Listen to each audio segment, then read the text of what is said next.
With Facebook's ad cost rising, a lot of people are looking for another solution to get lower cost per leads, lower cost per purchases. TikTok ads is now becoming a big player. I've spent hundreds of thousands of dollars on TikTok ads and consistently spend over $20,000 a month. I helped Frankie, Jonathan, Danilo, Leighton, and a whole bunch of other people make tons of money using TikTok ads. And to add in more credibility, with the money that I've made through ads, I've traveled the world. Within this last year, I bought my dream car. I've gotten over $50,000 a month. I've been featured on Yahoo Finance, MarketWatch, Investors Observer, Morningstar. And this course that you're about to watch that I'm putting on YouTube here for free, I used to sell for $2,997. All of my services are now done for you, so I no longer need to sell this course. So that's why you're getting it for free. In this video, I talk about some of my most favorite advertising strategies that you won't see anywhere else, and stuff that could be used on Facebook, also LinkedIn ads, also Snapchat ads, any ad platform that you could think of. And if in the case you really like this course, you can go to school.com/GHR, get all of my courses, 9 of them that are $37 a month, and access to me on a weekly basis where you can ask me questions directly. In these courses, you'll learn how to delegate your work, automate your processes, elevate your sales with ads. I'm not gonna break all the stuff down here in the video. Just click on the link down in the description, watch the video that I have on that link to learn about everything that you get. And if you want to join now while it's $37 instead of having to wait and get it later while it's $197 a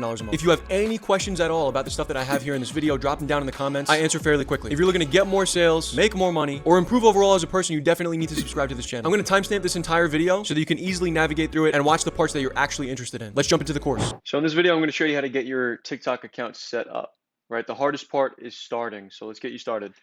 All you got to do is look up TikTok Business Center, right? This is the very first thing that you do. Don't do it from your phone. That's not going to work. Okay. Type this in, click on the first link, TikTok Business Center, find your audience on TikTok. Cool thing is you can actually connect your TikTok account, and that's pretty much the easiest way to do it. So all you have to do is click Get Started. Okay. And then you'll just sign up with TikTok if you already have an account. That's the best way to do it, because then when you're actually starting to run ads, you'll be able to take videos that you've already posted on your TikTok account and use those to run ads with Spark ads. And we'll get into that later on. But for me, since I've already done that, I'm just going to sign up with my real estate account. I don't want news, events, and information from TikTok. Let's agree to this. Continue. 2 shapes. Confirm.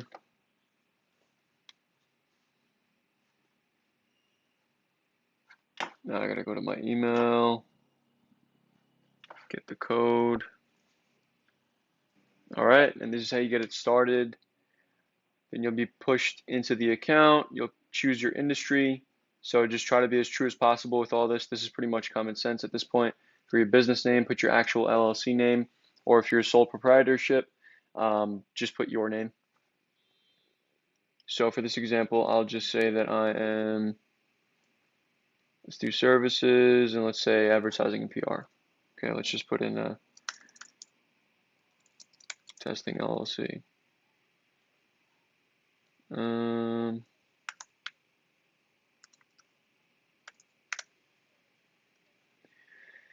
Okay, and move on. So you'll go to this next page, click accept, set up your billing information, go to ads manager. So I really like how right when you get set up, you get put immediately into setting up a campaign. This also makes it very easy for me to create these videos for you. Now, before I go any further, I'm going to actually stop it here, and I'm going to create a separate video for creating the campaign and creating the ad group and all that stuff. And I'm going to break down what kind of differentiates all these things. So I just want to break down the difference between campaigns, ad groups, and ads, because a lot of people get this confused and they don't really understand it. I personally didn't understand it when I first got started with my ads. So campaign is basically exactly what it sounds like, right? Just imagine that there are separate campaigns for separate objectives, right? So you can see advertising objective here up top, and that's kind of the differentiator between, campaigns and ad groups. The campaign is actually your objective, right? So if you're looking to get traffic or video views, right, you're going to select that. And the entire campaign, all the ad groups, all the ads that are created are going to be for that purpose, getting you video views and traffic. If you're looking to get more purchases and sales and leads, then lead generation, website conversions, or if you're looking to get app downloads and promote an app, then app promotion, those will be your advertising objectives. So it's very important that if you have different objectives, like for some videos you want to get more views, you make a separate campaign for views and traffic. If you're looking to get more leads and more purchases and app downloads, You're going to select that for your conversion and advertising objective. That's the differentiator between campaigns and ad groups. Campaigns primarily for the objective, right? Ad group now is primarily going to be for kind of separating your ads. Okay, so let's imagine we have multiple buckets. Okay, and in this bucket we have a bunch of ads, right, that are specifically for let's say targeting movers. I know I use the movers example a lot, but let's say we're targeting movers. Okay, let's say we're a business, we help movers grow. So all the ads and all the interests and targeting that I'm going to set up is going to be in this bucket for movers, right? And then let's say I'm targeting course creators, okay? And then in this bucket, my interests, my target, all the ads that I create, the videos, are all going to be within this bucket, okay? And then let's say I'm targeting, authors, book authors. All that will be in this bucket, okay? The interest, the targets, the videos that I make.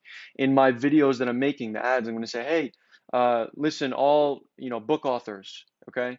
And I'm going to put all those ads that I'm calling out authors within this bucket, okay? So ad group is essentially like a bucket that you're putting your interests and your videos in. And then obviously the ads are exactly what it sounds like, okay? So ads are going to be the actual videos you're using to call these people out and potentially have them become a lead or potentially get traffic on that video.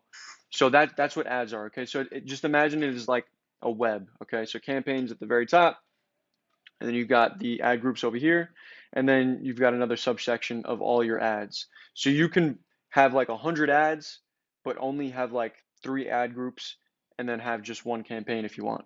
Or you can have 3 campaigns and then 3 ad groups in each of those separate campaigns that all have different objectives. And then you can have like, 10 ads per ad group in each. Okay, so that's essentially the breakdown of what these 3 things are. And if you don't understand it completely now, that's perfectly fine. You'll understand it a little bit later on when I start breaking down the settings and things like that. If you have any questions, put it in the group. If you want to book a call with me and want me to help you with all these ads, you want me to find you a VA, build out your CRMs, the link is going to be down below every single video, okay? So when you first get started and you're setting everything up, you create the campaign, which I talk about later on in the course. You're going to be prompted to actually connect a TikTok pixel. Now, this is probably the scariest thing, at least I thought, when I was first getting started with ads. And it's the reason why I didn't touch ads for the longest time, because I was like, don't know what the hell a pixel is, don't know how that works, doesn't make any sense to me. How does a pixel go on the website? All those things. But I'm going to break down exactly how you can, set up the pixel very easily within less than like 5 minutes. And then on top of that, how to connect it, to your account, all that stuff. So let's do it now. So when you're prompted to attach a pixel to your ad group, you could just click create new right here. Or let's say you're not, there yet. Let's say you're not at that point. You can also just go to, let's see here. You go to tools and then events. Okay, you'll click tools and then events, and that's what's going to lead you to creating a pixel as well. And then you're going to end up in events manager. Okay. So you can also watch their video if you want. And honestly, for some strange reason, like whenever they have videos and stuff, it's not as simple. It's not as simple as you'd think, just watching their videos. It's, pretty complex when you try to do it all on your own. But I'm going to try to break it down very easily here. So let's click create pixel. Okay, and keep in mind, like things get updated all the time, like Facebook ads, TikTok ads, YouTube ads, they're constantly updating their user interface. So things might change and tweak just a bit, but overall, it's pretty much just like whatever I'm going to show you here. So let's call this, dog owner website pixel, okay? Because that's the example that we're going to be using later on in this course. Click TikTok pixel, okay? Don't worry about this. Manually install. You might think that it's a little bit scarier, but setting up web events with partner platforms. Let me show you that really quick, actually, just in case you have any of these platforms. Okay, if you have Base, BigCommerce, Cafe24, any of these, obviously Shopify, any of these, just use this. Okay, it's probably easier. I've never used that. Okay, let's manually install the pixel code. Click next.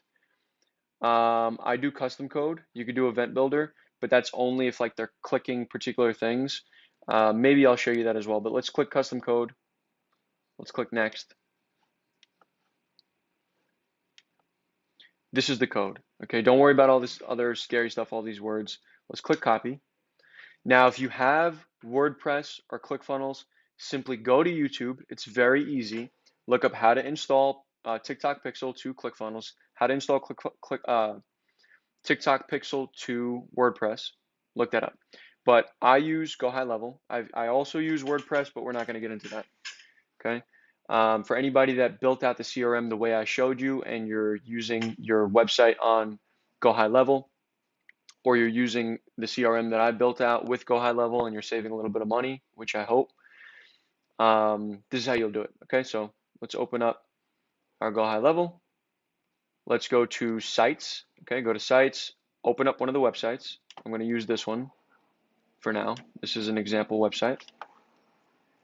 And then we're going to click settings. And then now at this point, right, we're going to insert the code into our head tracking code. Like, wow, it's that easy. It's literally that easy, okay? We paste it here, and then this is going to be the code across the entire website. It literally doesn't get any easier than that. So let me kind of highlight this for you, right? Let's click save. Look, and this is the same thing you're gonna do on ClickFunnels, pretty much the same thing you're gonna do on WordPress. Now, every single page within this website is gonna have that code within the header. Okay, you're not gonna see the code, you're not gonna see all these numbers and weird symbols. It's gonna be embedded within the internal backend. Okay, so that's how you get that set up. Okay, let's go back to TikTok. Okay, make sure you saved that, and always enable automatic advanced matching because it's going to match emails and phone numbers with the people that are coming onto your website with the TikTok users. So just makes it a little bit easier to track that data. Everything else, you could just leave it exactly how it is. Don't overcomplicate this. Click next. And then you literally just click. You install this Chrome extension right here, the TikTok Pixel Helper, which you'll be able to use to go onto your website. It's very easy. I mean, let's just click it right now, right? Chrome extension. I already have it. Okay, so let's open this up. And then watch how easy this is. I'm going to show you how you can actually see that the TikTok Pixel is working. So let's open up this website, which is a sample fake website, so don't judge me. Let's open up our TikTok Pixel Helper. Here it is. And then look, 1 pixel found. There you go. Page view. And it's showing the pixel ID right here. All right, so now that we tested it, we see right here, this is the page view. So we know that it works. Thumbs up. That's awesome. We do have one more step, unfortunately. And this could be done in the very beginning, but I wanted to show you how to just install the pixel code, especially if you're just going for page views. But let me show you how you could do it the other way, right? So where you're actually setting up events. So let's click add events. Let's click TikTok Pixel, manually install, same as before. The only difference is now instead of custom code, we're going to do Event Builder. It's still requiring that we install the custom code, so I don't know why they do this. But let's actually click Event Builder. And keep in mind, like, things are going to change. This is going to update. So things could be different in the future potentially, but there's always going to be new YouTube videos that show you specifically this. So let's go to the next part, right? Create events. This is the same thing we already set up before, but now we're on the events page. Okay, so now at this point, I'm going to show you how you can actually open up the website, right, which you can get from Go High Level. And this is how you can specifically choose actions that are happening on the website, things that are getting clicked within the website. Skip verification. Let's pretend that this is, okay, so this is Loom. Sorry, 1 second. Let me just grab this link. Let's go here. Overview. This is how you grab the link quickly when you're testing this stuff out, right? We're going to click this button. We're going to copy this link. Let's put it onto the events manager. And this is a test website. This is not an actual website. So this is only particularly if you want to track certain things that are being clicked on your website, like a contact button or a submit form button. So let's pretend that this is a button right here, right? I can click this and set an event for this. I already set this part up, this next part that I'm going to show you. In this case that I'm showing you right now, I'm not going to use this feature. I'm not. This is only if you're tracking buttons and clicks and things like that. So in this case, I'm not doing that. So event type, there's going to be a bunch of different event types like complete registration, add to cart, purchase, submit form.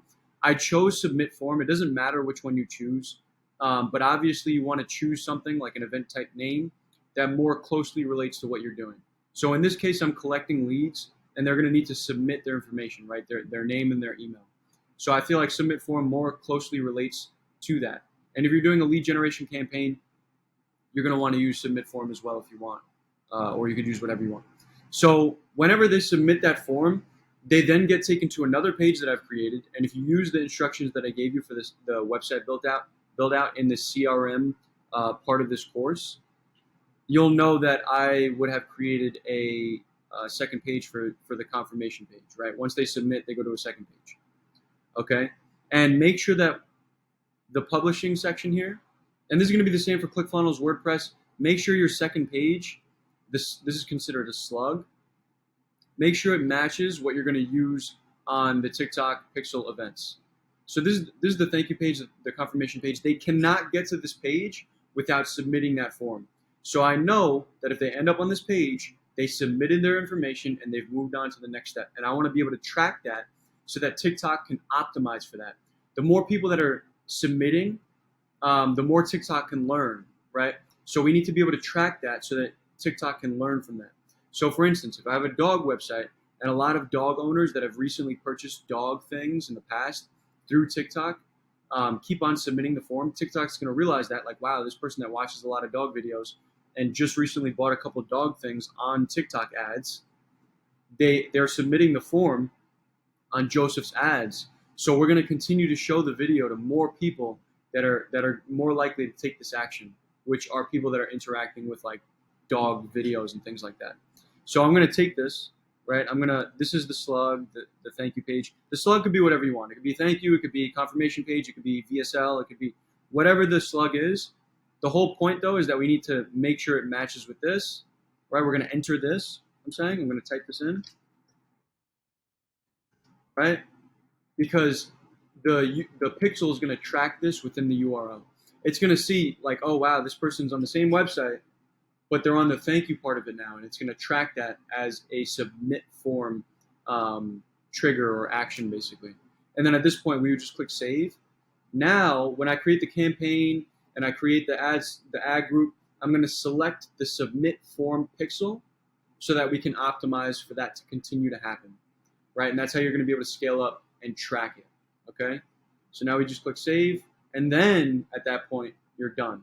So you'll have a page view part of the pixel, and then you'll also have a submit form part of the pixel.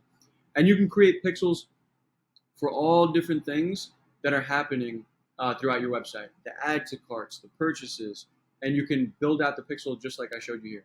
Okay, any questions, put it in the group and I'll be more than happy to help. Before we jump into the specifics on strategies to scale your ads, I first want to talk about getting somebody from cold traffic to actually becoming a purchaser, right? So what a lot of people don't realize is that people who are completely cold are extremely unlikely to purchase from you.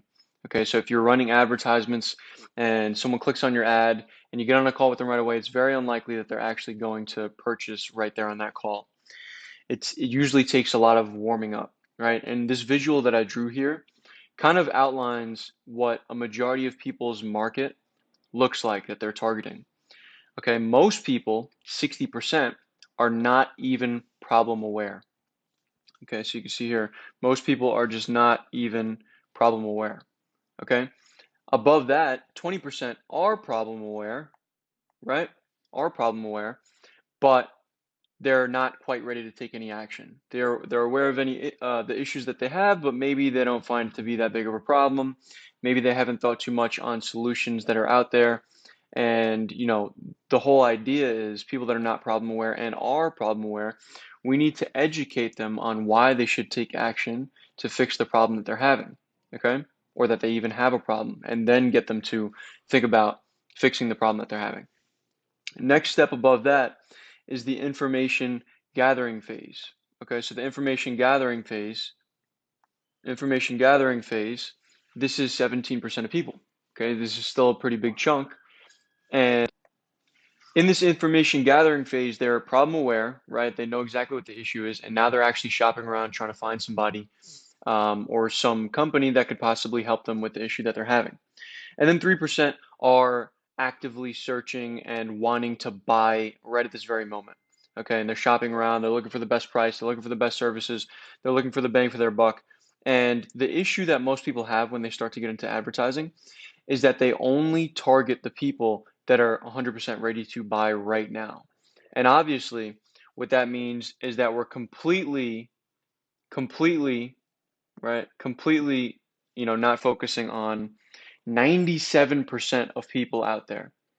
Okay, so in order for us to actually make money advertising, we have to really open up our mind a bit and realize that we aren't just targeting the people that are 100% ready to buy now, because if that's how we're going to operate, we're not going to close any deals. Okay, and if we do, it's going to be few and far between, and you're going to have a very sad business life. Okay. So if we're trying to sell our audience straight out of the gate, we're literally ignoring a majority of our market, right? We need to educate our audience on their problem because they might not even realize that they even have a problem. And the way that we're going to do that is offer them something that's non-threatening at first, right? So this could be some sort of lead magnet, some free PDF, some free analysis, some free estimate, whatever it is, something that's non-threatening. Okay, not a call where I'm going to hop on the call and have an hour-long presentation for you where I'm going to try to get you to buy and shove a sale down your throat, right? Something that's non-threatening. And for the people that are in our market that are problem aware, right, they're also likely to also likely to accept our non-threatening offers, but they're just more likely to book a call and actually buy, right? Those are people that we could push to the edge and actually get to purchase our services or our product. So it's very important that if you're going to be trying to get people to purchase through your advertising, whenever you're making your ads, like, come to terms with the fact that you are going to need to target people that are not 100% ready to buy now. You're going to have to warm them up, right? And that's going to take a lot of effort. It's going to take lead magnets. It's going to take, lots of conversations via text, and it might even take multiple phone calls. Okay, or it might just take retargeting, lots of advertisements that they're going to see. And sometimes people won't even click on your ads until they've seen your ads like 4 or 5 times, and that in and of itself is warming up your audience. Okay, so understand that majority of people are not 100% ready to buy now. We have to educate them, right? We have to push them to a point where they are, becoming problem aware and want to seek out some sort of solution. And in that case, once they do become problem aware, we want to become 100% the obvious choice. Okay, and that's this video. If you have any questions, put it in the group. All right, here we go. We're getting started with a new campaign. If you've already had campaigns done and set up, you could just click use existing and use previous campaigns that you've already created. In this case, we're starting a brand new one. And like I mentioned before, we've got lead generation, website conversions, app promotion, traffic, video views. Traffic and video views, I personally am not going to pay to get video views unless I'm doing a retargeting campaign. That's not something you have to worry about right now. My main goal with this course is to get you up and running with your first ad and immediately start seeing results, okay? That's what I want to happen. And as far as the complexities and scaling up and start to get to, multi 5 figures a month, that's where, you'll want to probably work with somebody like me, okay? In the very beginning, though, you're just trying to get some leads, website conversions. Let's say you're fresh to the game. You're going to want to just start with a lead generation campaign if whatever you're selling is more than $1,000. Okay, if you're selling something that's cheaper than $1,000, and even 500 plus is still cutting it pretty close. But if you're selling something, let's say less than $500, you can then do website conversions and try to optimize for those purchases. Okay, try to optimize for add to carts, optimize for actual purchases, right? But you're going to need the pixel to actually learn. Now, again, I don't want to get too complex with this, but if you're selling something that's cheap, you'll do website conversions. If you're selling something that's a little bit more expensive and you need to actually generate leads and then try to convert those leads through, calling them, texting them, using the CRM that I showed you how to build out, setting up automations, and they receive those first messages from you right when they come into your campaign, then you'll use lead generation, try to get as many leads as possible, and then over time you can nurture those leads with emails, texts, voicemail drops, things like that. So in my case, I'm going to say lead generation. We're going to name this, let's pretend we're targeting let's say we're targeting dog owners. Let's say I'm trying to sell like a dog training course, right? So I would name the campaign, whatever the objective is. Don't overcomplicate this. A lot of people do a lot of crazy things. So they'll do like DO, LG for lead generation, and they'll do like all the targeting and they'll add a bunch of abbreviations. Do not overcomplicate any of this. We're going to jump straight to it. Look, dog owners, and we're going to say, lead generation. Simple. Okay. We're not going to touch any of this. No, housing, employment, credit, none of that. The more that you kind of narrow yourself down into a specific category, especially if you're using one of these like credit, employment, housing, you're going to be a little bit limited.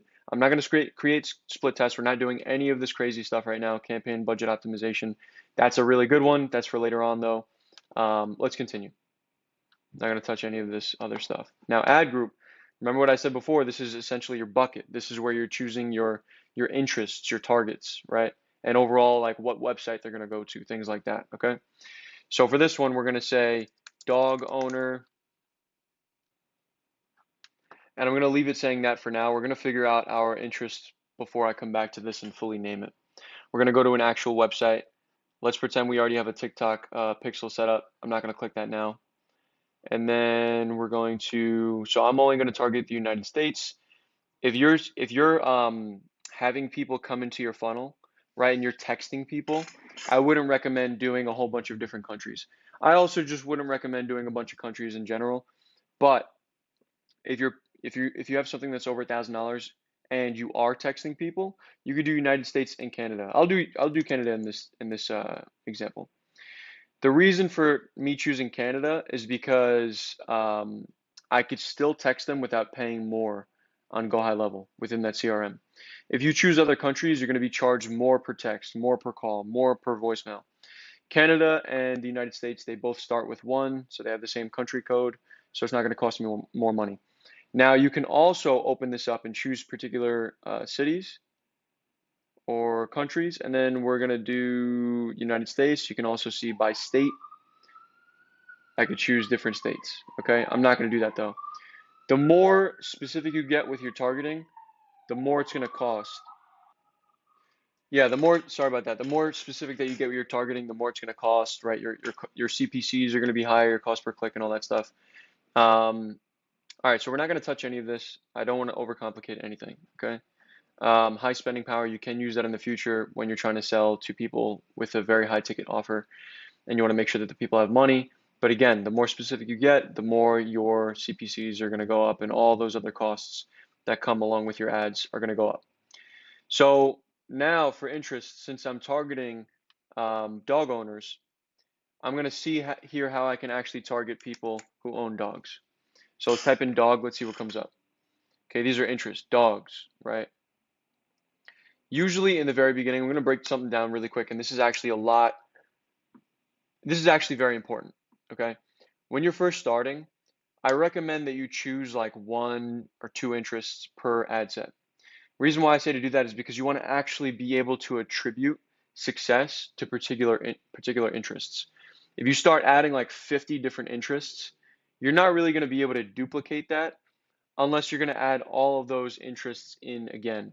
But if you're able to find one interest that's really like broad and you know there's a big audience and you can consistently use that audience in the future, then just stick with one, right? I wouldn't recommend adding in like 50 interests and then every single time you're starting a new campaign and starting a new ad group and stuff, you're gonna have to put all those interests in again. You're not sure which ones are actually doing good. It's good to just find 1 or 2. So in this case, we're gonna say dogs. Let's see what else we got. And we could look at hashtag interactions, right? So we could do, maybe we can actually type in dog owners, right? Hashtag interactions. Let's see how big this is. It's only 336 to 412,000. I don't want this to be super narrow. Right now it's narrow. I don't really want that. Let's check out puppy. How big is that? Okay, 3,000, 3 million to 4 million. So now we've got 4 million to 5 million. That's pretty good. That's not bad. So we'll move forward, right? That's a pretty decent audience. And we can also do target expansion. And then what it's going to do is it's going to actually expand, but still try to find people that are interested within that interest that might not have been affiliated with that particular interest. It'll just branch out more based on similarities with the audience. So I could say, target expansion, and then say, you can expand beyond the interest that I put. I'm not going to expand beyond the age because I'm just going to stick to a particular age. I don't like doing um, specific age beyond the specific age that I choose. So the lowest that you can do per ad group is $20. Okay, so we're going to stick with $20. That'll be our lowest. This is a very easy way for you guys to get started. And also, by the way, target expansion, it's going to start with the settings that you have, the interest that you have. And if it starts to kind of dwindle, then it'll expand. So it's pretty much always good to check this. So it'll start now. Okay, I do like to set specific times. I don't know why, but I don't see a lot of people doing this. I'm only going to go up to 3 a.m. After 3 a.m., a lot of my money is going to go to waste. It's just going to be, targeting people that are awake during this time, which a lot of people during this time, like, I just don't imagine people that are up from 4 a.m. to 7 a.m. like making tons of purchases. Or maybe they will. You could test it out. But so far, with what I've been targeting, at least with my niche, this has worked really well for me, and I've split test before. I don't want to waste money showing to a bunch of tired people that are like ready to go to sleep. So let's see, conversion, lowest cost. This is pretty much the best way to get started. Don't worry about cost caps and bid strategies and all that. You don't have to worry about that until way later. Next. All right, so I have to actually choose a pixel. All right, so we're gonna save this as a draft. All right, and then I'm gonna actually show you ads in another video. But let me break down pixel for now. I'll make the pixel video now. All right, any questions, just put it in the group. All right, so you're a bit into the course now. I hope you're enjoying it. Definitely tons and tons of value. Like this video if you haven't yet. Subscribe, watch some of my other videos after this. And if you want to get my school community with 9 of my courses for only $37 a month for a limited time before it goes up to $197 a month, get it now. You can get direct access to me every single Wednesday. That's at school.com/GHR. So now that we created the pixel, we just go here and we're going to do the ad group and the ad section now. But let's click on our pixel. Optimization event, just like I showed you in the pixel section, is going to be submit form. Okay, and then for the ad group name, let's first check on our audience. I know that I said that this is all right, but again, we want to turn on target expansion, interest behavior. Right, we got to get this a little bit up. Okay, a little bit more data. Now, we're going to type in, what I like to differentiate it with is the targeting that I use. So dogs and puppy interest. Let's see the age. So we said male and female, and I'm only going to do 18 to 24 to 54. Anybody older is probably not going to want to pay for things online, honestly. So that's the targeting there, and there's a whole bunch of options here. You can click search, right, and you can actually open these up, video interactions. You can see entertainment. You could see, let's go to interests, go to home improvement, right? Furniture, hardware, electrical, life services like wedding, photography, gifts, housekeeping, internet services, and then business services as well, like real estate, office, recruitment and job searching, electronics, machinery, marketing and advertising, IT services. So there's a lot of people that you could target in here. So for tech companies, IT services would be a good one.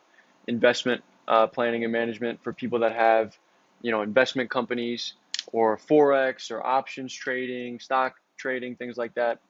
Individual entrepreneurship, you could definitely play around with that. Financial services, you have insurance, credit bureaus, security. So there's a lot of really good stuff in here, okay? I'm just going to keep it simple, though, dogs and puppy.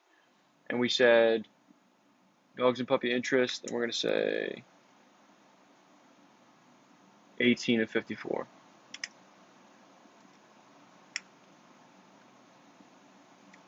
US and Canada. There's no method to this madness, honestly. Like, I don't like to overcomplicate this. Just do it straight like that. Click next.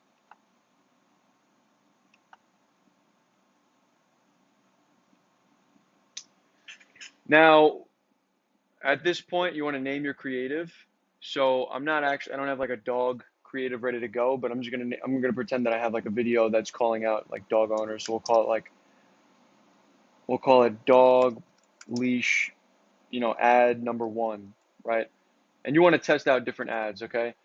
The cool thing about ad groups is that you can put in multiple ads, and TikTok's algorithm, like if you have 4 different advertisements, they're going to test them against each other and choose the one that gets the best results, okay?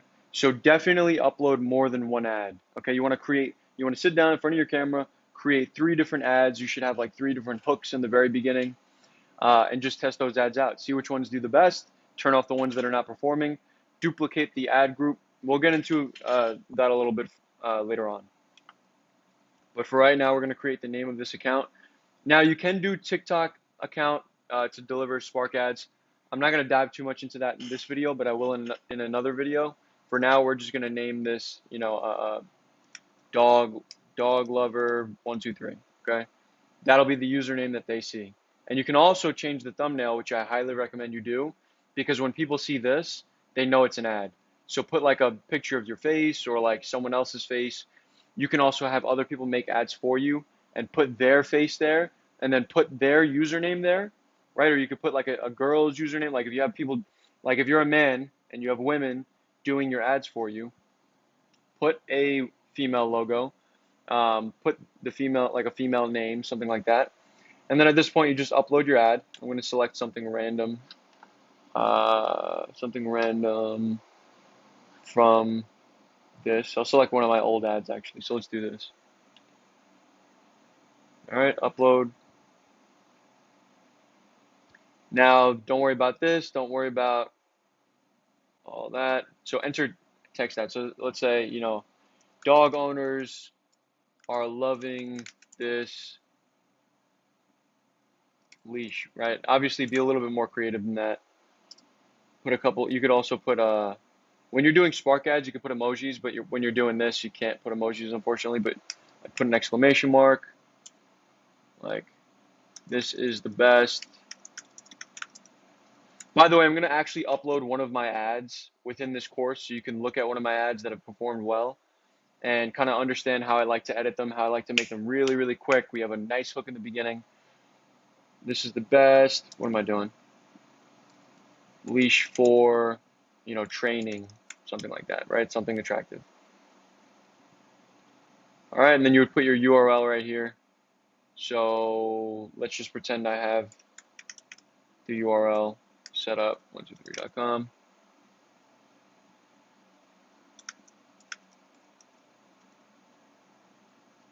You check this box. And then all this, like website events, app events, you can leave this, right?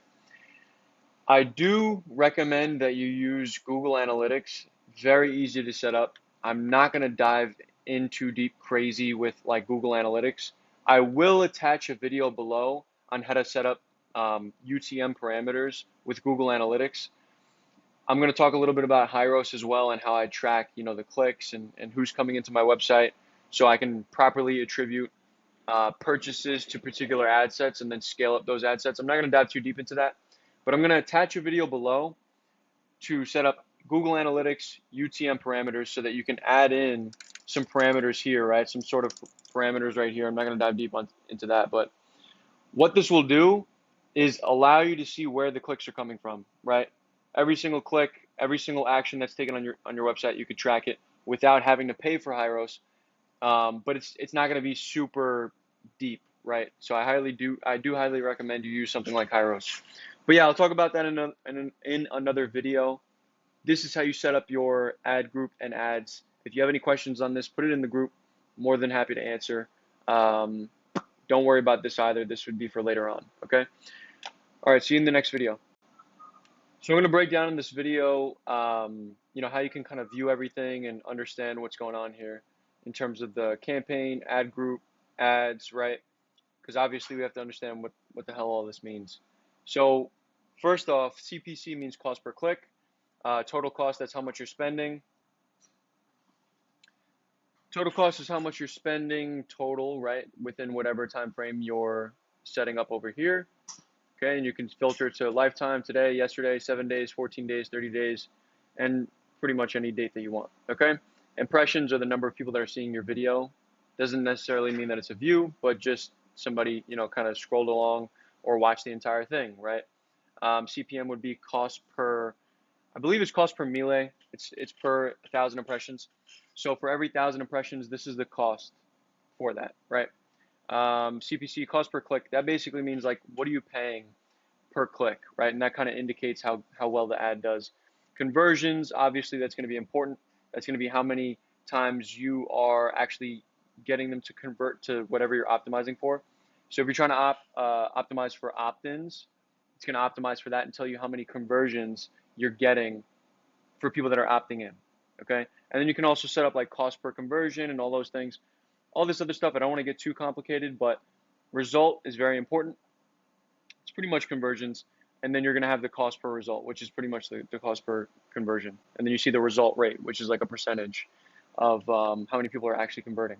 So I like to set mine up with custom columns. So you can click that, you can turn certain things off. You can also move things around, right? So I'm not going to dive too deep with this, but just to kind of highlight what I like the most, I do like to see video play, right? Video play at least 6 seconds. Okay, I do like to see the number of people that are viewing at 25% as well. I do like to see the CPC, of course, the CTR, click-through rate. All this other stuff can definitely go. I do like to see my CPC and CPMs a little bit higher up, okay? I'm going to pause this video and I'm going to show you my actual ad account and how I have it set up. So this is my actual ad account. This is an old campaign that I was running. So we have more numbers for you to see here. We have 188 contacts, 238 contacts. So before I was doing submit form, I was naming it contact. Okay, so we could see these are really good numbers here. Cost per result, like this is my cost per lead. You can see it was $4 to $7, which is like incredible. I haven't been able to replicate this since, but anything that's like anything below 10 is amazing, right? And then anywhere from like 8 to like 14-ish is average. Anything above like 14, you're starting to kind of teeter on like, not so good.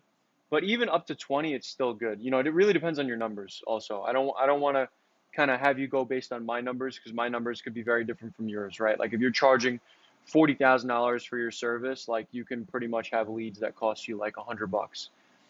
Also, every niche is different. If you have a niche that's like extremely specific, like for instance, people that want to like get warts removed or something like that, you know what I mean? And that costs like 10 grand or something like that. Obviously the conversion rate on that's going to be much lower. The cost per result is going to be way higher. So let me not tell you too much about my numbers, but these are really good numbers here. But just to help you understand this, this is my preset. Okay, so when you go to custom columns and you're setting up all your columns and you're dragging things up and down, this is the way that I have it set up. Okay, conversion rate and result rate are exactly the same. Number of conversions are exactly the same as result. Okay, so it's the same thing. So you might as well just have result rate instead of CVR and conversions.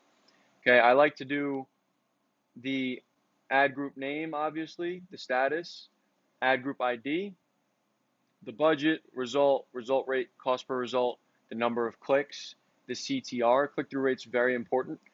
If you're getting anything above 0.5, that's all right. Ideally, you want to be above 1%. But in the beginning, when TikTok is testing, it's going to be lower. Okay, it's going to get better as it learns. I like to see the ad scheduling, total cost, right? I want to see how much I spent overall. We have the CPCs, the cost per click, pretty important. CPMs, pretty important. And we can pretty much quickly see which ads are doing better than others, right? Impressions, the number of impressions. This is a lot of impressions here, right? So these numbers were really good. Okay, 6-second views looking pretty solid. Video views we have at 50% and at 25%. Okay, so I want to see how many people are watching at 25% and then how many people are getting halfway through. Pretty important. Okay, this is how I like to set it up. Any questions on this, put it in. So I just wanted to go over attribution tools really quick, especially if you start to run ads. It's going to be especially important.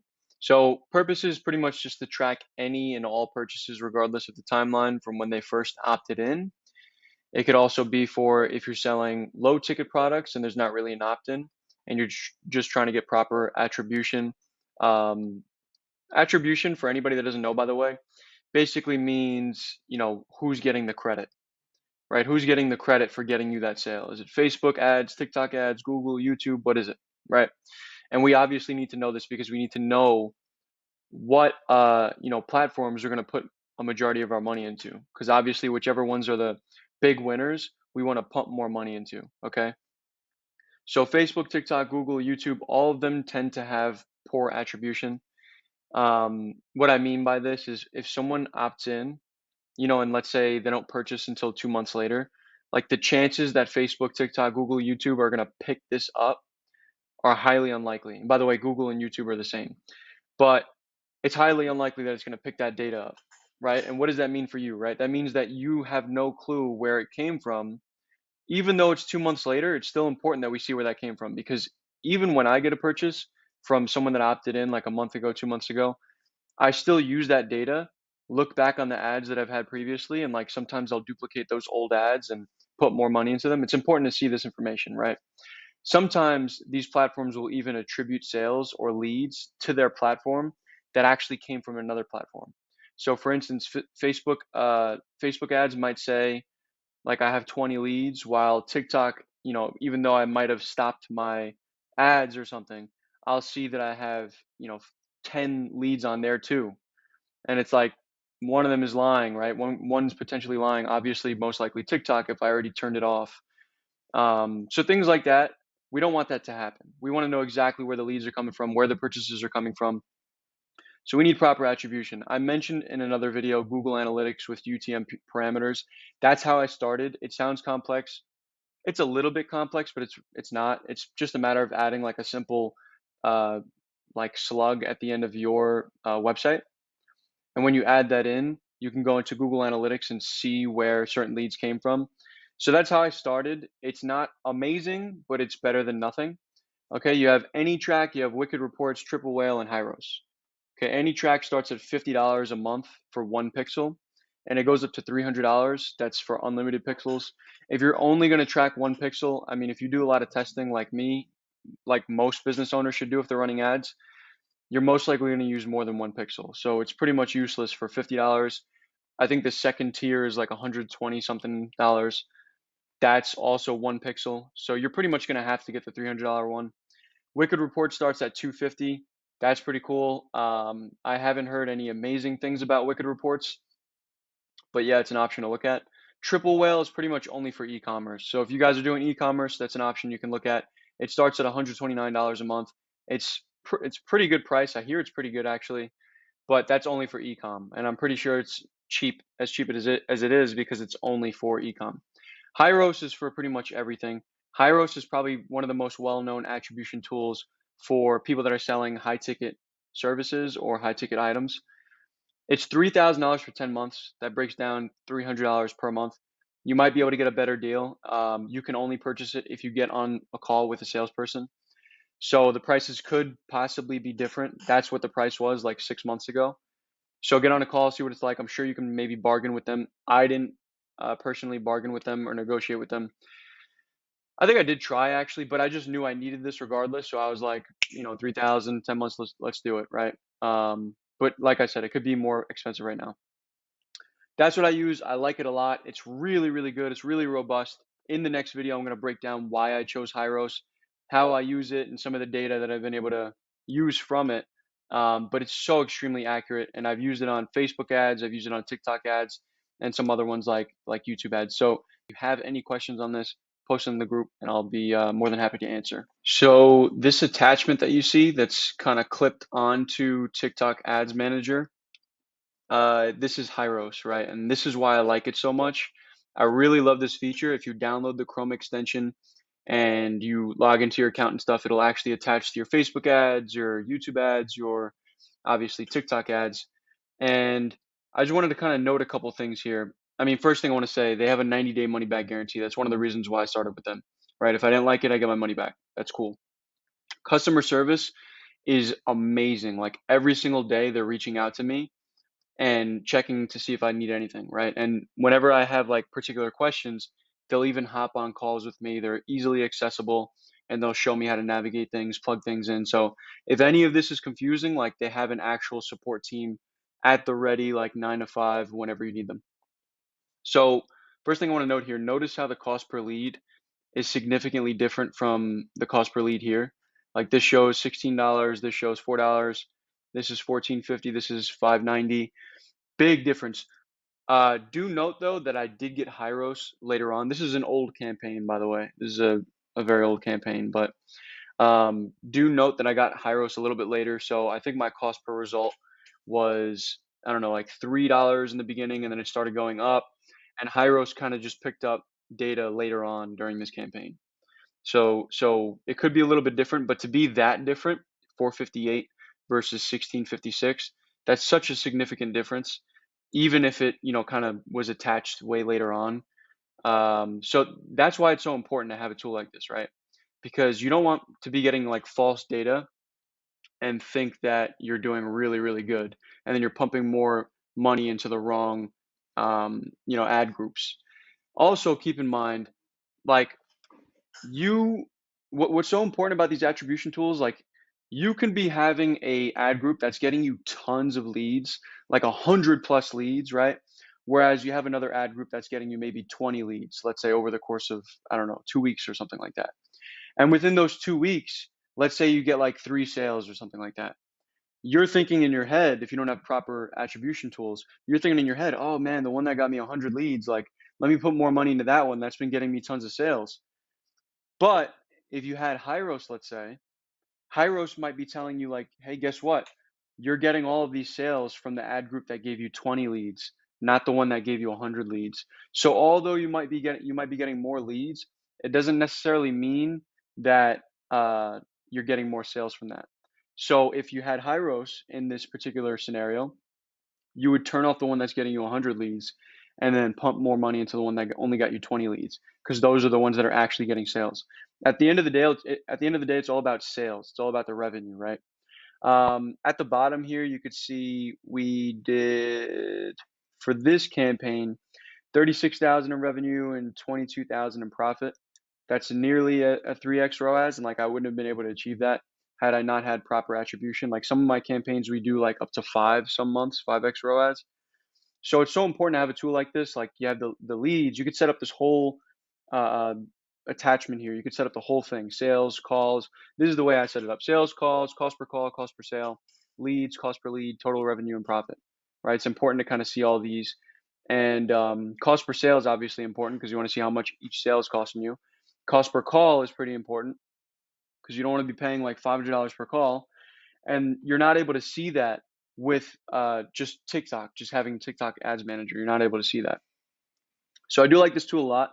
If you do want to sign up, I'm going to put my link for Hyros down below. If you do want to sign up, I think they will give you some sort of discount, or that will get you the 90-day guarantee, something like that. I know you get something for using my link. So definitely click that link if you do want to sign up, if you do want to take your ads extremely seriously. It doesn't just have to be TikTok. Like I said, it could be Google, it could be Facebook, it could be any of the advertising platforms.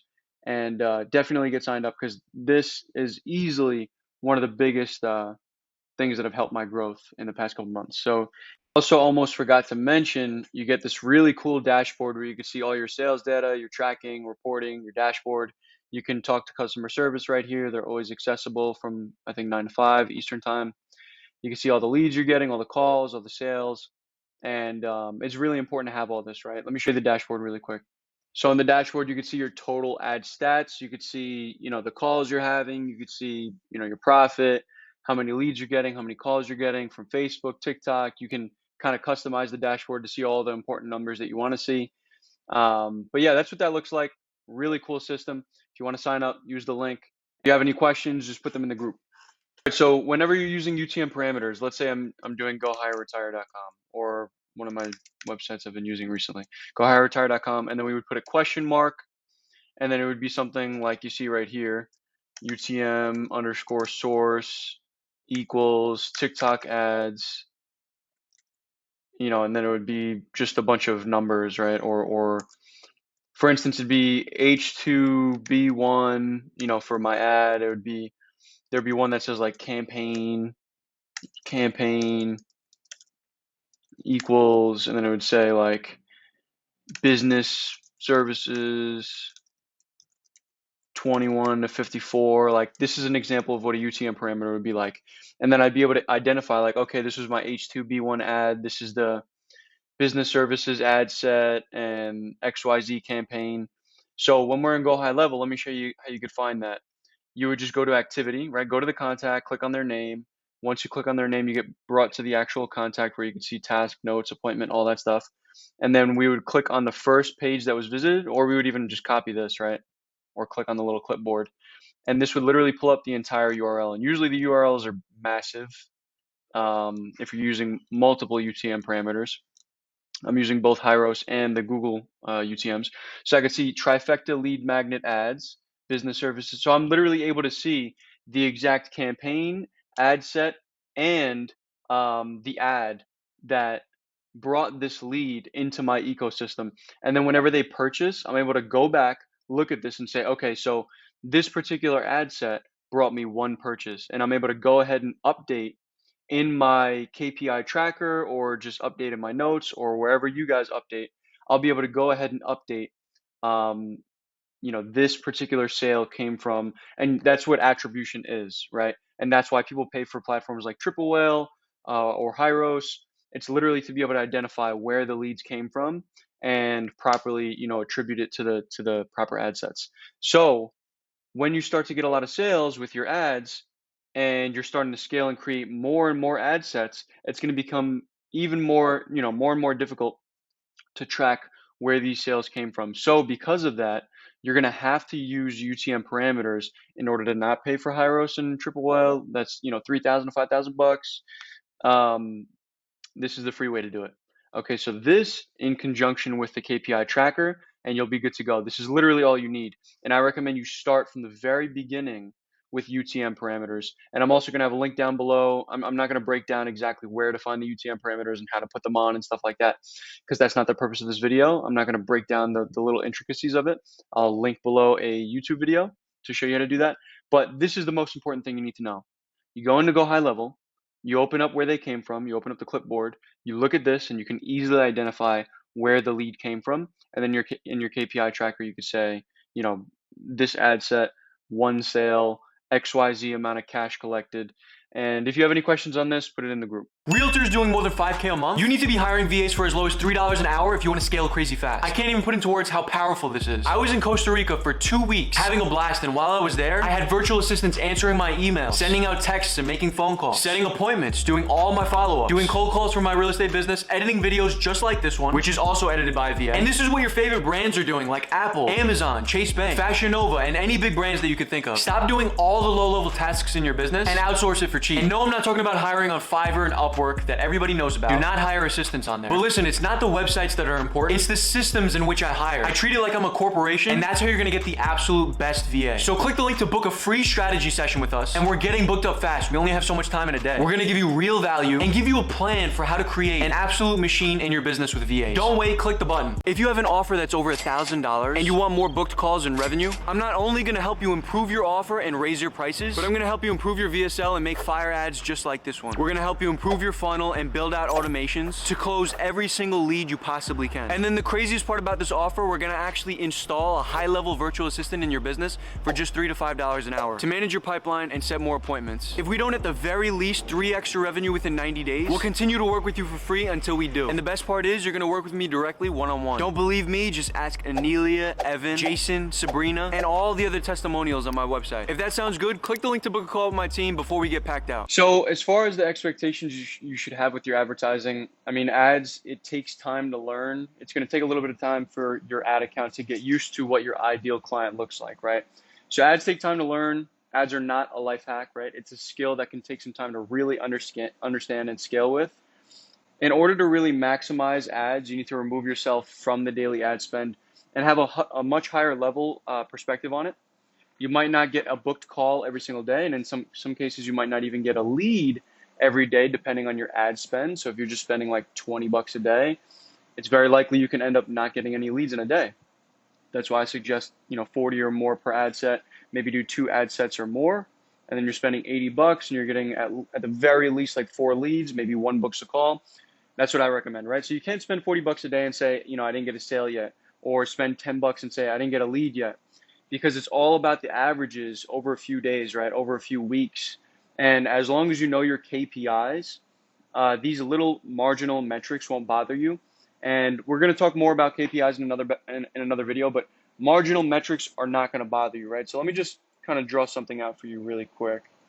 Okay, so KPIs, right? So let's just imagine, okay, let's say you're spending 100 bucks a day, and let's say, just for easy math, I don't know what kind of business you have, but 100 bucks a day, let's say every 10 bucks you get a lead, right? So your CPL is 10 bucks, right? And let's say for every 5 leads that you get a deal, right? So for every 5 leads, which is 50 bucks, you get a deal. Your CPA is 50 bucks. Your CPL is 10 bucks. You're spending 100 bucks a day. So now you know for every 50 bucks, right, you'll close a deal. Your CPA is 50 bucks. And then as long as you're spending 100 bucks every single day, on average, you'll close 2 deals a day. And you'll never stress about like, oh my God, I spent, you have to look at it over the course of a week. Okay, so let's say you only, for easy math, you only advertise on weekdays for some strange reason, but let's say for easy math, you're spending, let me fix this. You're spending 50 bucks, 500 bucks per week, right? So you know that in every week, on average, okay, you'll be getting, pretty sure this is easy math, but I'm not trying to mess this up. You'll be getting, you'll get 10 deals, okay? Easy math, but I'm having a brain fart. So you'll get 10 deals for every 500 bucks you spend. So now you don't have to stress about every 20 bucks you spend, every 40 bucks you spend, every, even if you spend 100 bucks and get no deals, by the time you hit about 500 bucks in ad spend, you should understand like, okay, so on average I get about 10 deals. So if you get anywhere from like 8 to 12, that's okay.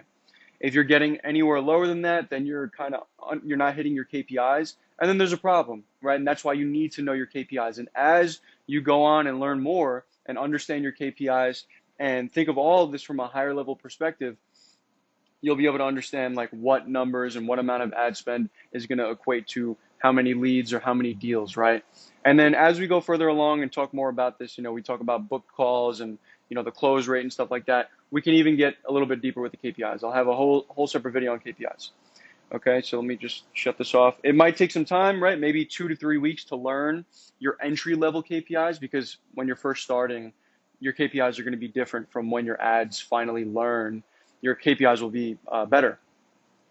But in the very beginning, it might not be so good, okay? But at that point, you'll know generally how much ad spend correlates to a lead, correlates to a booked call, correlates to a sale, right? So if we kind of break down my numbers on average, usually my CPL is about, cost per lead is usually anywhere from like 6 to 12, right? Anything more than this, it's kind of like not a good ad, not a good creative, or not good targeting. My cost per booked call is typically anywhere from like 30 to 50. I'm okay with that. All right, my cost per acquisition is around 600 for every $600 of ad spend that I spend. I usually get a sale.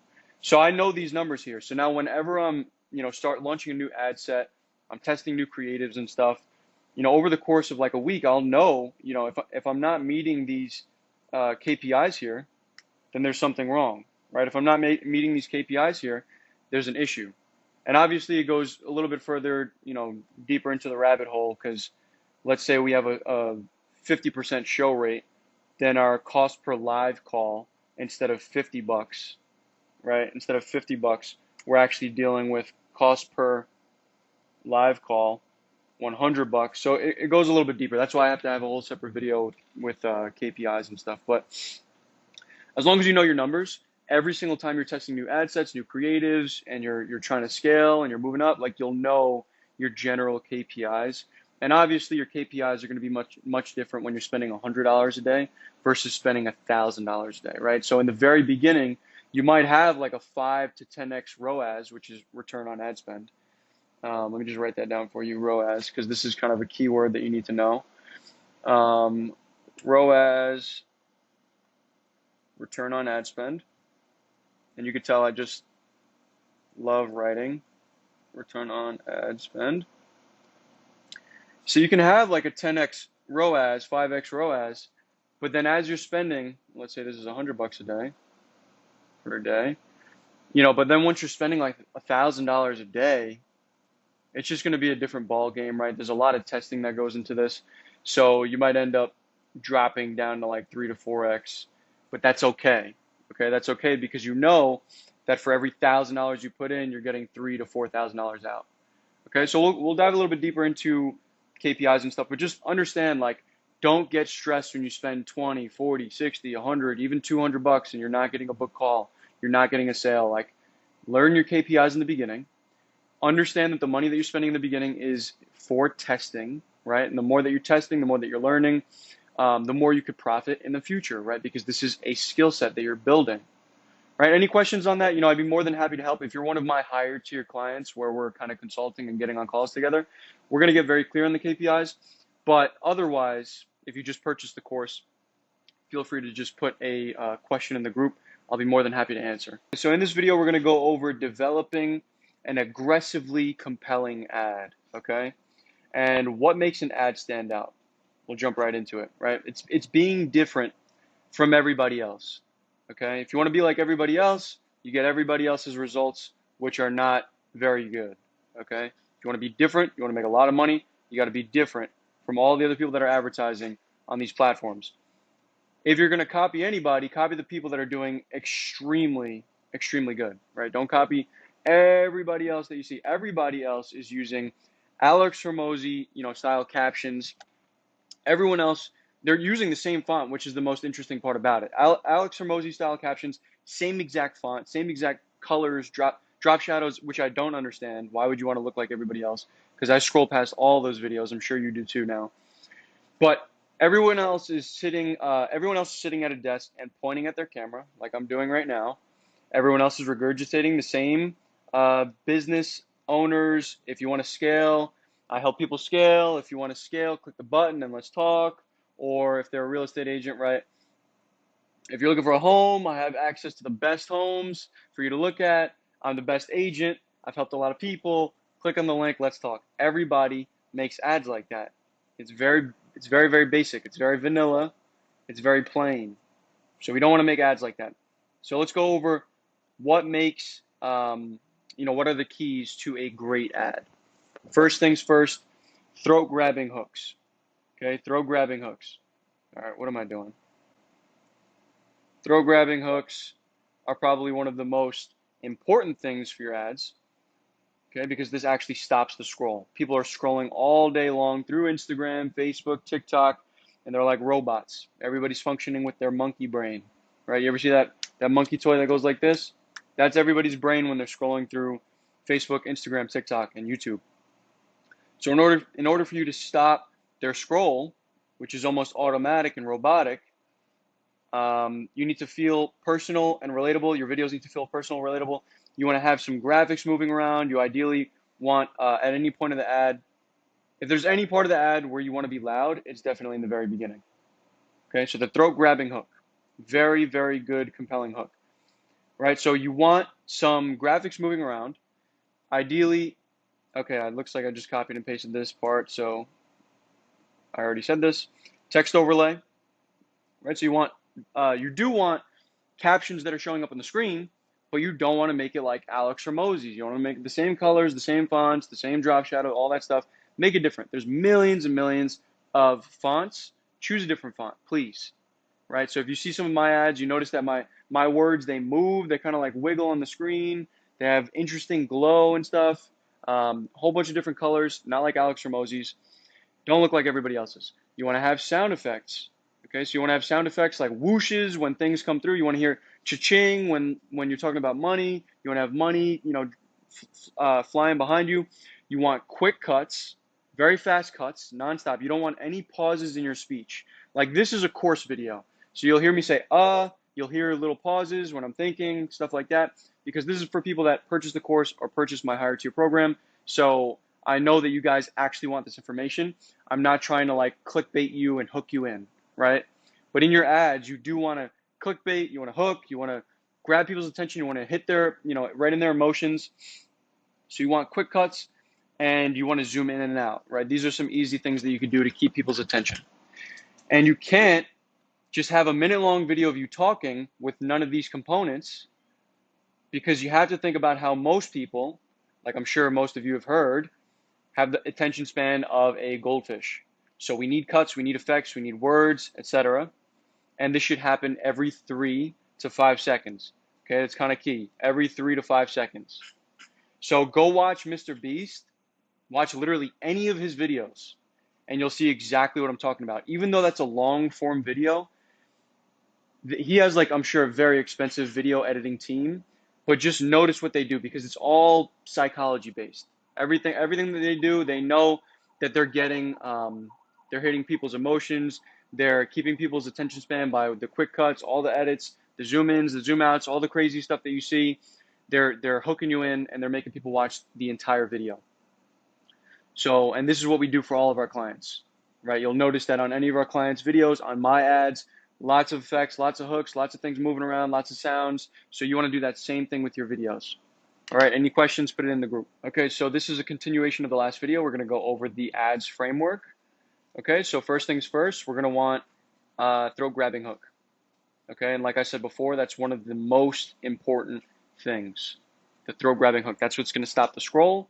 And that's essentially something like, I'm gonna triple your amount of book calls. I'm gonna triple the amount of book calls you get per day, right, or something like that. Restaurant owners, I'm gonna triple the amount of customers that you get per day, right? That's a throat grabbing hook. So after that, after we have our throat grabbing hook, and something that's compelling, like, of course, use a little bit more creativity than that. I do have in my first TikTok ads course, the crash course, some of my actual videos. So take a look at those and get a couple ideas. And also, we're going to go into later on how you can actually look at your competitors' ads and see what they're doing. Take a look at their hooks, see how you can make it better. Second thing is going to be key results and how we do it. All right, key results and how we do it. Or key results or how we do it. It could be one or the other. So for instance, for me, I say things like, we're going to help you scale your business using the trifecta system. And we do 3 things. We help you with your CRM, we help you with your lead generation systems, and then we help you get a virtual assistant to manage all of your leads and any of your admin tasks. That's the trifecta. So that's how we do it. Okay, or we can go over key results of what you're getting. So we're building out your CRM, we're scaling up your lead generation systems, and we're getting you a virtual assistant. That's a result of working with us.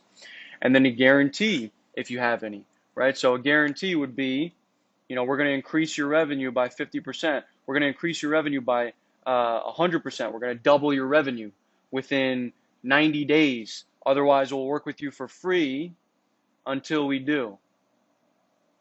Or you can even say, we have a 100% money back guarantee, right? We have a 100% money back guarantee. So they're getting their money back if it doesn't work out. And of course, you'll put things in your agreement. If you do decide to have refunds, you'll put stuff in your agreement that says they have to meet certain standards. Like they can't just come in, get all the info that you have and then leave and get their money back, right? Obviously, it has to be like once you implement these systems and you prove that you've implemented these systems and stuff, and it still didn't work after 90 days, after you come to us and we talk to you and blah, blah, blah, blah, then we can give you your money back, because then that means our stuff just did not work for you, right? Another guarantee would be, we'll give you all your money back, plus we'll give you a check for $1,000 for wasting your time.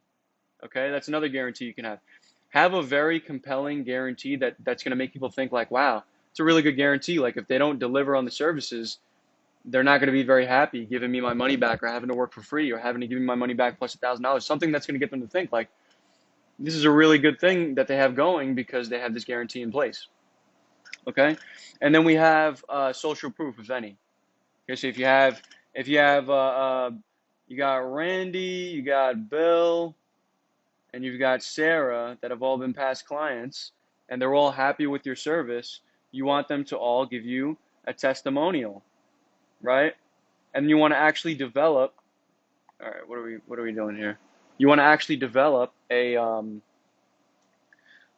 want to develop videos, right? Video testimonials. And then you also want to develop case studies that you could put on your website, right? Like, hey, when Sarah started working with me, she was only getting 2 book calls per day, and now she's getting literally 5 book calls per day. So every week, instead of 10, she's getting a total of 25 book calls per week, right? And she's able to consistently do that. And this literally means that we have 2.5x her revenue, 2.5x. Okay? So that's something that you want to include, right? So you could literally quickly list off, and your ad should be less than 60 seconds, ideally. It can go over if you're explaining a lot of stuff, and then there's a lot of effects, and it's, really compelling, really eye-grabbing. You can go a little bit longer than that for your ideal clients that are going to stay and watch. But ideally, like your throat-grabbing hook, your key results and how you do it, or how you do it, your guarantees, your social proof. Like we did this for Sarah, and she got, instead of 10, she's getting 25. We 2.5 extra revenue. For Bill, we did this and that. For Josh, we did this and that, right? And then directly to the call to action. Click below if you want to book a call with us. Click below if you want to learn a little bit more. Click below if you want to get our free ebook on exactly how we do this, right? That's what your ad should look like. It should be straight to the point. It should be less than 60 seconds. The shorter, the better. If you're able to condense all of this stuff into your ad, the shorter, the better. But obviously, you want to get everything out. So if it ends up being 50 seconds, 60 seconds, it is what it is. But we want to try to condense that as much as possible. And sometimes you can condense it even more in the editing. Okay, any questions? All right, so you're a bit into the course now. I hope you're enjoying it. Definitely tons and tons of value. Like this video if you haven't yet. Subscribe, watch some of my other videos after this. And if you want to get my school community with 9 of my courses for only $37 a month for a limited time before it goes up to $197 a month, get it now. You can get direct access to me every single Wednesday. That's at school.com/GHR. So now we're going to go over how you can stalk your competitors and literally create advertisements like them, except make it better, because you're going to be pretty much grabbing a bunch of different competitors, grabbing the best ideas from all of them, putting them together, using my framework, and just making it so compelling to the point that everybody's going to be clicking your ads. You're going to get so many leads. So I'm excited to show you this. We're going to be using ppads.com. I hate that name, but it's ppads.com. And then there's TikTok Ads Creative Center, and then there's the Facebook Ads Library.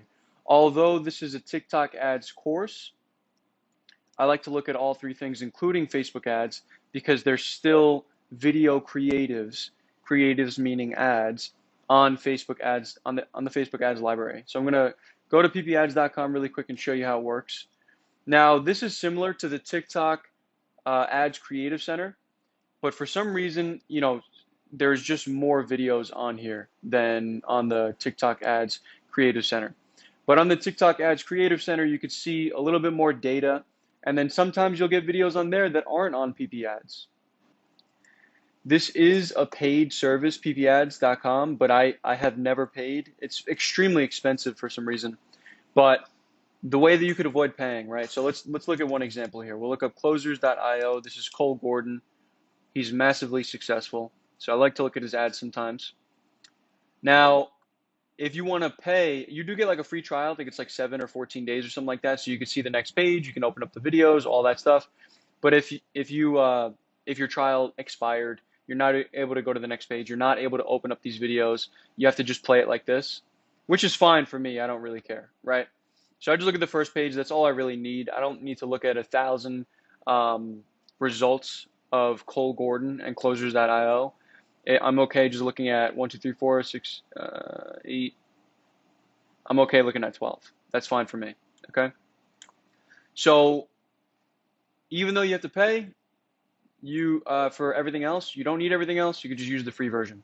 Now, TikTok Ads Creative Center, all you need to do, for some reason, they've made it kind of difficult to get here from the Business Center. So I just go on Google. I log into my account first on TikTok Business Center. Then I go to Google. I click on the second link right here after typing in TikTok Ads Creative Center. I click this, and then I could search up the same thing that I just looked up in PP Ads. So let's go to Creative Tools. Let's go to Okay, sorry, let's go to inspiration. Okay, top ads dashboard is where you want to go. Okay. Okay, so notice how I looked up the same exact thing that I looked up on PP ads, but we don't see anything of Cole Gordon's until we get to, let's see, we're 3 rows in and still, okay, 4 rows in is when we finally see Cole Gordon. Very weird.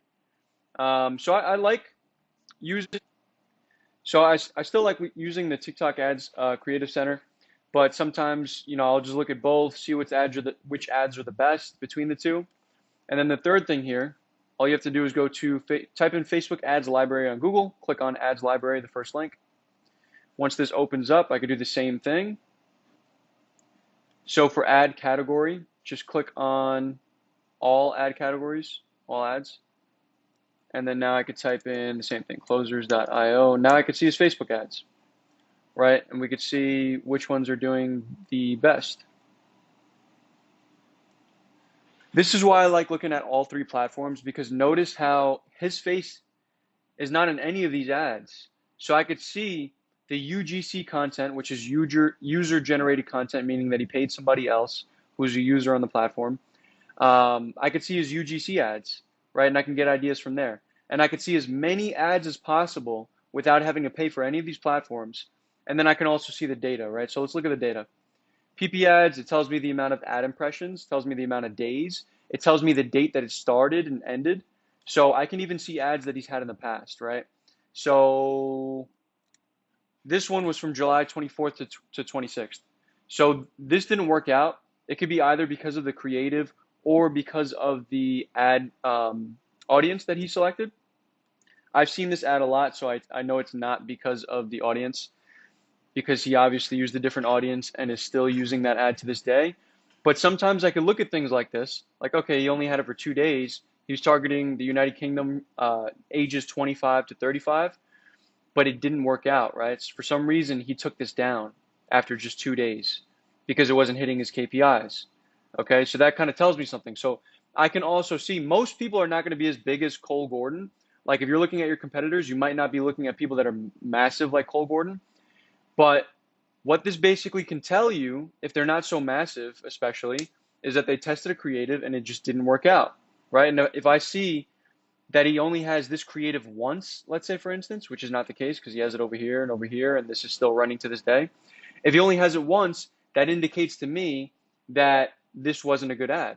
And then I'm not going to make videos similar to that. And I'm going to look at the other ones that are still up today, right? So this is what we'll look at. This one right here so far seems like the longest one, July 28th to August 11th. And keep in mind, like TikTok ads, they get exhausted much quicker than Facebook, but you still have cheaper ad costs in general. So I still prefer TikTok, but the creatives die out pretty quick. So although this is only July 28th to August 11th, it still indicates to me that it's doing pretty good because he's had it up that long, especially because he's spending so much money on ads. I know that if it's gone this long, it hasn't gotten exhausted yet, which means it's a good ad. So I'll watch this, right? And I'll turn the sound on here. And this tells me a lot about what a good ad in my niche can look like. And then over here, when I'm looking at ads here, so let's look at scaling with systems, for instance. And sometimes you'll get like weird errors that pop up. Just ignore it. Yeah, like there's too many requests. Just ignore it. Once you're done typing, hit enter.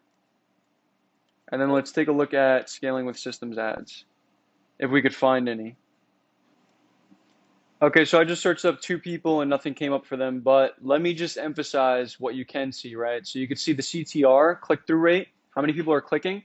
This is in the top 8% of people that are running advertising, okay?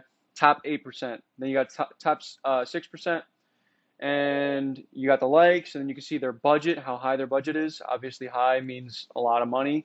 Medium means it's just mid-sized, probably like $200 a day. I'm sure high means like probably 1,000 plus a day.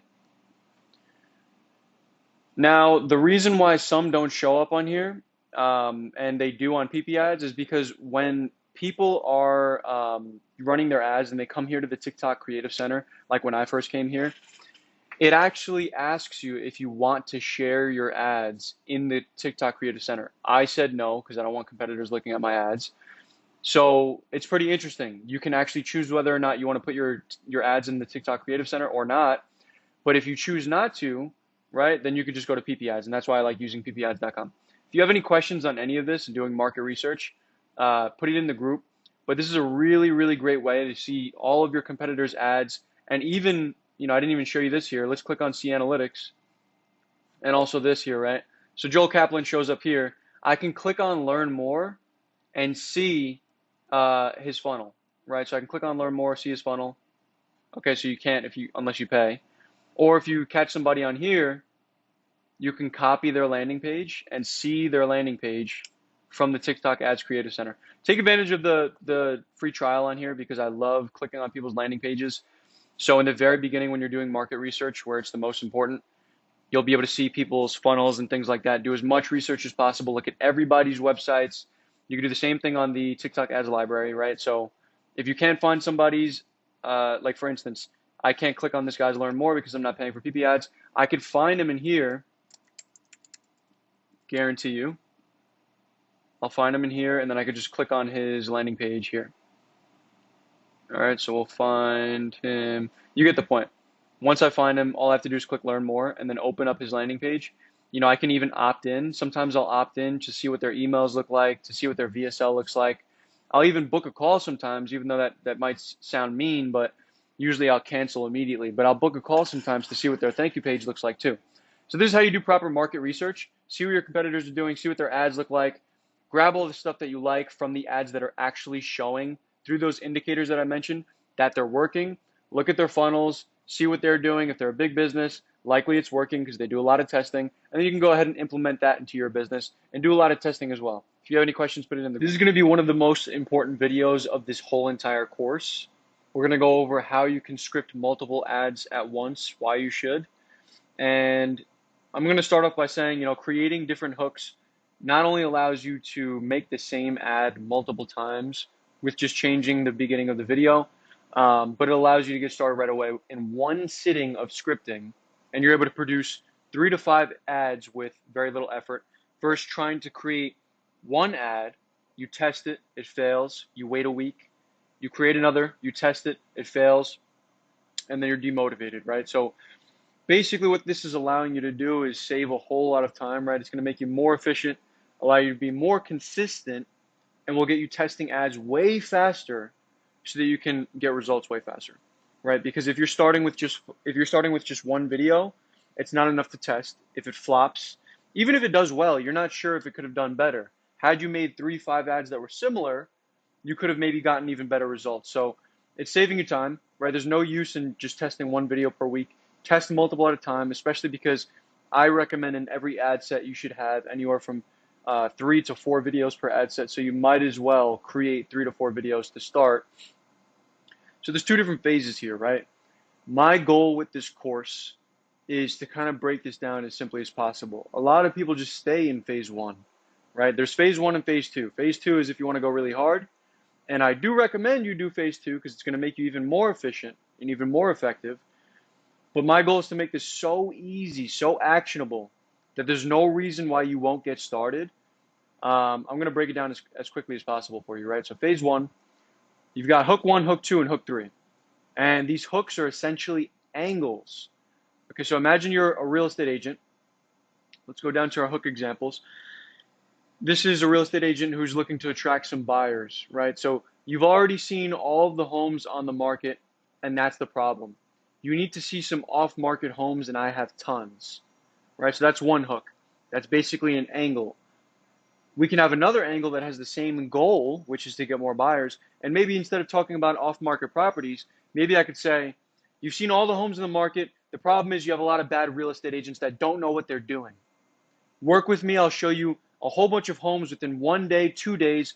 I'll jam-pack your calendar. We'll see a whole bunch of things, and we'll find a home that you love, right? That's a different hook. It's a different angle, but it's the same goal, okay? So I'm just going to draw something really quick for you here, right? So this is phase 1, hook 1, 2, and 3, and you've got your body. Your body is essentially it's kind of like a body of an email or a body of an essay or something, right? It's basically just the details. Everything that I mentioned about crafting your ads using the ads framework that I broke down in another video, that's essentially your body outside of the hook, right? So I'm talking about your guarantees and your social proof and all that stuff. That's your body, and the call to action and all that stuff. That's your body. Now, we're not really the call to action. The call to action can be the same in every video, but everything before the call to action and everything after the hook. So everything before the call to action and before the hook. So I'm going to draw a little bit here so you can kind of have a visual of what I'm talking about. You've got your, right, so look at this. Hook 1 with body 1, hook 2 with body 1, hook 3 with body 1. So basically what you could do, and I'm going to break this down as easy as I possibly can. Think of it like this, right? I've got my phone, okay? And I'm going to record those 3 hooks that I've scripted, okay? And usually I keep my phone in my hand, and then I use my mirrorless camera, the Sony ZV-E10, and I have somebody hold the camera. I'm holding my phone here. I have my scripts on my phone. And I edit all of it on Final Cut, and then I give the rest to my editor to edit. But basically, I look down, I read hook 1, right? I look down, I read hook 1, I memorize it, I say it, right? I look down, I read hook 2, I memorize it, I say it. I look down, I read hook 3, I memorize it, I say it. And then I say the body, and then when I'm editing, I edit hook 1 with body 1, I edit hook 2 with body 1, I hook 3 with body 3, and basically I get 3 videos with the same. It's saving me tons of time because it's all in one video. I'm not recording 3 different videos. I'm recording one video, but I'm editing it into 3. So imagine how much time you're saving by doing that. Now, that's the easiest way to do it, and you could probably get 3 videos done literally within 5 minutes of recording, and then with the editing, it should take you like 10 minutes, okay? Now, phase 2 is where we get a little bit more serious, and we've got hook 1, body 1, hook 2, body 2, hook 3, body 3, and then we can connect hook 1 with body 2, we can connect hook 1 with body 3, we can connect, let me change the colors now, easier visuals, hook 2 with body 1, hook 2 with body 3, and then I could do hook 3 with body 1 and hook 3 with body 2 as well. So I'm creating 9 videos off of this, right? So I'm creating literally 9 videos, and I'm probably going to record it. I'm going to record all the hooks at once. I'm going to record all the bodies at once, and then I'll be able to put it together and edit it very easily, okay? So you're able to get 9 videos done at once, and imagine if every time you're making videos, you're making 9 over the course of just 10 minutes, okay? You script it all out, you write it out, and let me just break down exactly what this looks like, right? So that you fully understand how this all looks. I'm going to read hook example 2 to you so you have a little bit more context. So this is hook example 2. The goal is to attract more clients for a chiropractor. The pain in your lower back is not going to go away unless you do something about it. You need some of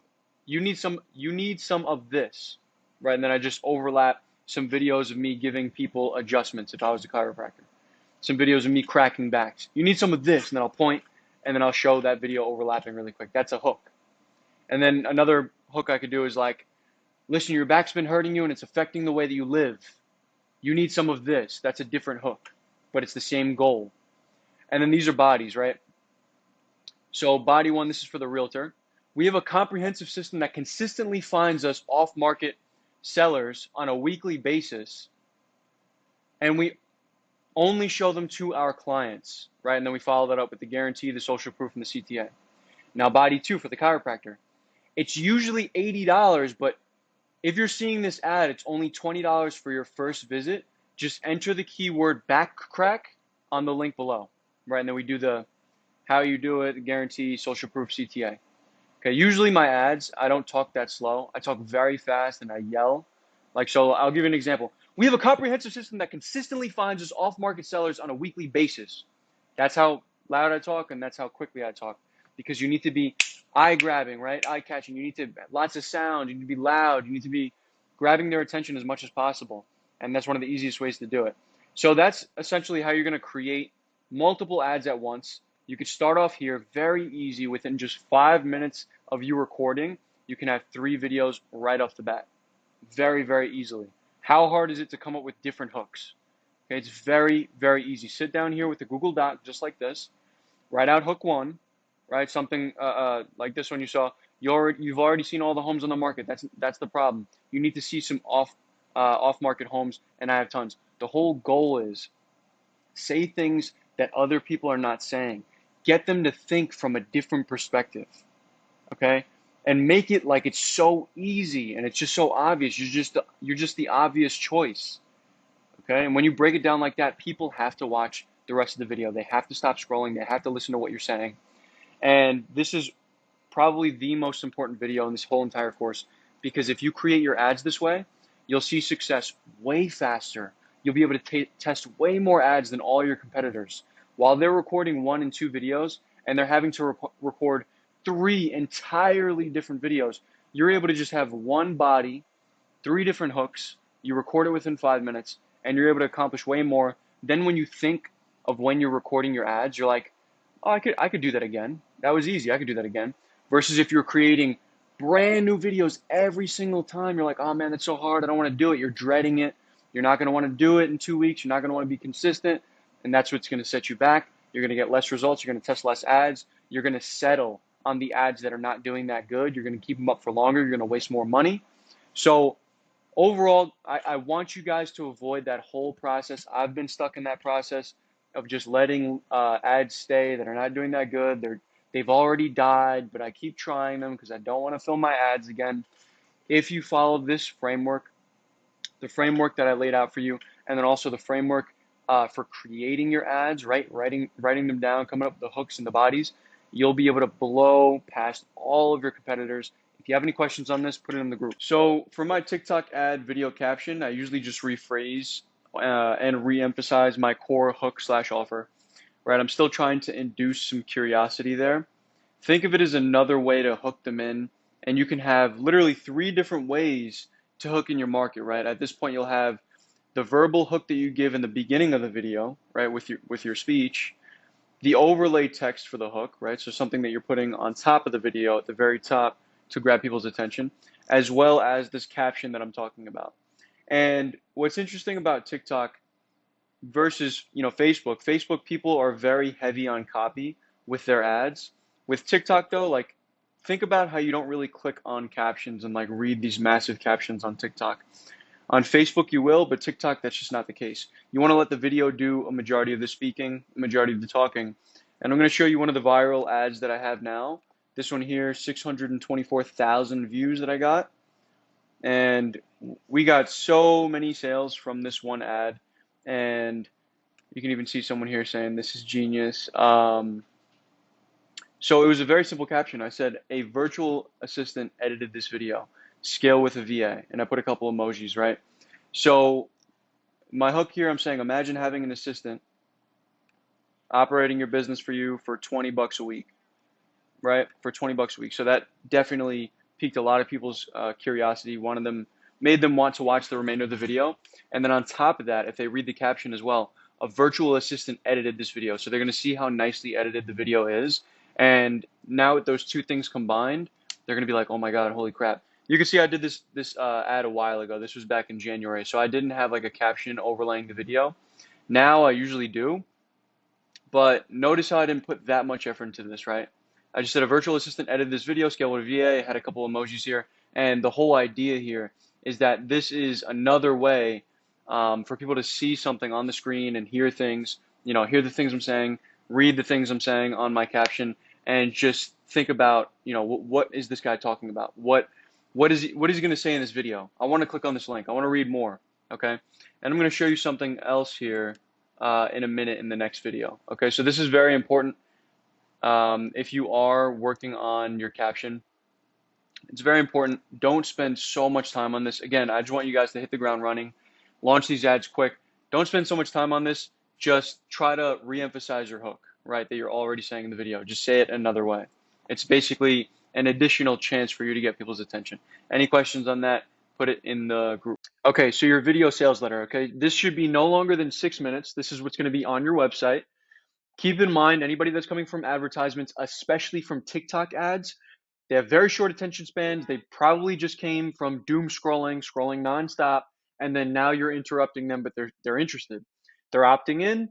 They see your VSL on the second page of your funnel, And hopefully your VSL is engaging enough to not make them want to go back to TikTok or Instagram or YouTube, wherever you're advertising. So your VSL not only has to be captivating, but it has to call out your ideal audience. Okay. And it has to keep them engaged and get them interested in your services, get them to know who you are, kind of get them to know your brand and stuff like that. Keep in mind, your VSL is not trying to sell them entirely on your services, right? They're getting to know you, they're getting to know your services, but you're mostly trying to sell them the call, because it's on the call that you're actually going to, pitch them and try to get them to purchase, right? Because let's be realistic, nobody's really going to buy from a video, no one's going to buy from a photo, no one's going to buy straight from an ad if you're selling your services for more than $1,000, or your product, whatever it is you're selling. So try to keep it short, sweet, straight to the point, and sell that call. Should be no longer than 6 minutes. My VSLs are usually anywhere from 3 minutes and 30 seconds to about 5 minutes, right? That's kind of the sweet spot. Anything above that, 6 minutes is kind of pushing it a little bit, unless you have a lot of really captivating, information or stuff that's extremely important to what you're trying to sell, stuff that's really important about the call. You're really breaking it all down. You think it's going to be very, very compelling. You can go up to 6 minutes, maybe even 7 minutes, but anything beyond that, you're kind of pushing it. Try to condense it as much as possible, right? If you can say it within 4 minutes, say it within 4 minutes. Don't drag it out and try to add all this extra fluff. If there's anything you should be adding fluff to, this is not it. Okay, it needs to be straight to the point, right? So I'm going to start to break down exactly what we're doing here. I'm going to break it down in steps. For me, my VSLs, usually I could do it when I'm scripting them kind of right off the top, right? I don't have to really look at frameworks or anything like that, because I've done so many, and you're most likely going to be doing a lot as well, because you need to consistently be testing your VSLs. Sometimes people get very lucky and find one VSL that just does amazing, but even then you should still test, because how are you going to know it's amazing if you haven't tested it against other VSLs? But you're going to have to test multiple VSLs to find your winner. And it's cool to start with one that's like all right, but ultimately you do want to test and find one that's going to do very well and get you more book calls. So for people who are just starting out and need a framework, this is a very good framework to go by. All right, so let's kind of highlight here your first step, right? First step is to call out your ideal client. You want to call out your ideal client because you don't want people who don't fit your criteria to be jumping onto a call with you. Sometimes I have people that are, getting a bunch of book calls, and they're like, why do I keep getting on calls with people that have no money? Like I keep getting like high school students that want to like start a brand new business. And I ask them, like, why do they think it's okay to get on a call with you if they don't even have a business? Right. And then we take a look at their VSL, we take a look at their ads, and in their messaging, they're saying things like, you want to be, you want to finally build a business, you want to finally do something different, and you want to build. Your messaging shouldn't be like that. If you're wanting to target business owners with money, you need to say things like, you have a business, you're closing a lot of deals, but you got to get organized, whatever the service is, right? You have to call out that ideal audience. Don't target broke people with your messaging, or target people that don't fit your audience with your messaging or your ideal client, and then expect your ideal client to be getting on a call with you. That's not how it works. So to read this right here, your messaging should be targeting your absolute ideal client. Other people who might not fully match your ideal client, as well as the people who do match your ideal client, will resonate with your messaging. So let's say you have a fitness program that's $10,000, and you target finance, men and women that make like $150,000 a year or more, right? Because we know that people in the finance industry do make a lot of money. If you're calling out like, hey, if you're working in finance, you're making a lot of money, but your body, you might say something like, you have a $1 million bank account, you have a really nice car, but you don't have a $1 million body, right? Something like that. That would be a very great way to call out your ideal audience. And anybody that kind of resonates with that has money, even if they aren't in finance, maybe, although they might not fully match your ideal client that you've kind of written out for yourself, they'll still qualify because they have a lot of money, right? So always try to call out your ideal client, and even people that might be a little bit below, or a little bit over here, a little bit over there, might still resonate, and you'll still have good clients getting on calls with you, right? So here's another example that I wrote out.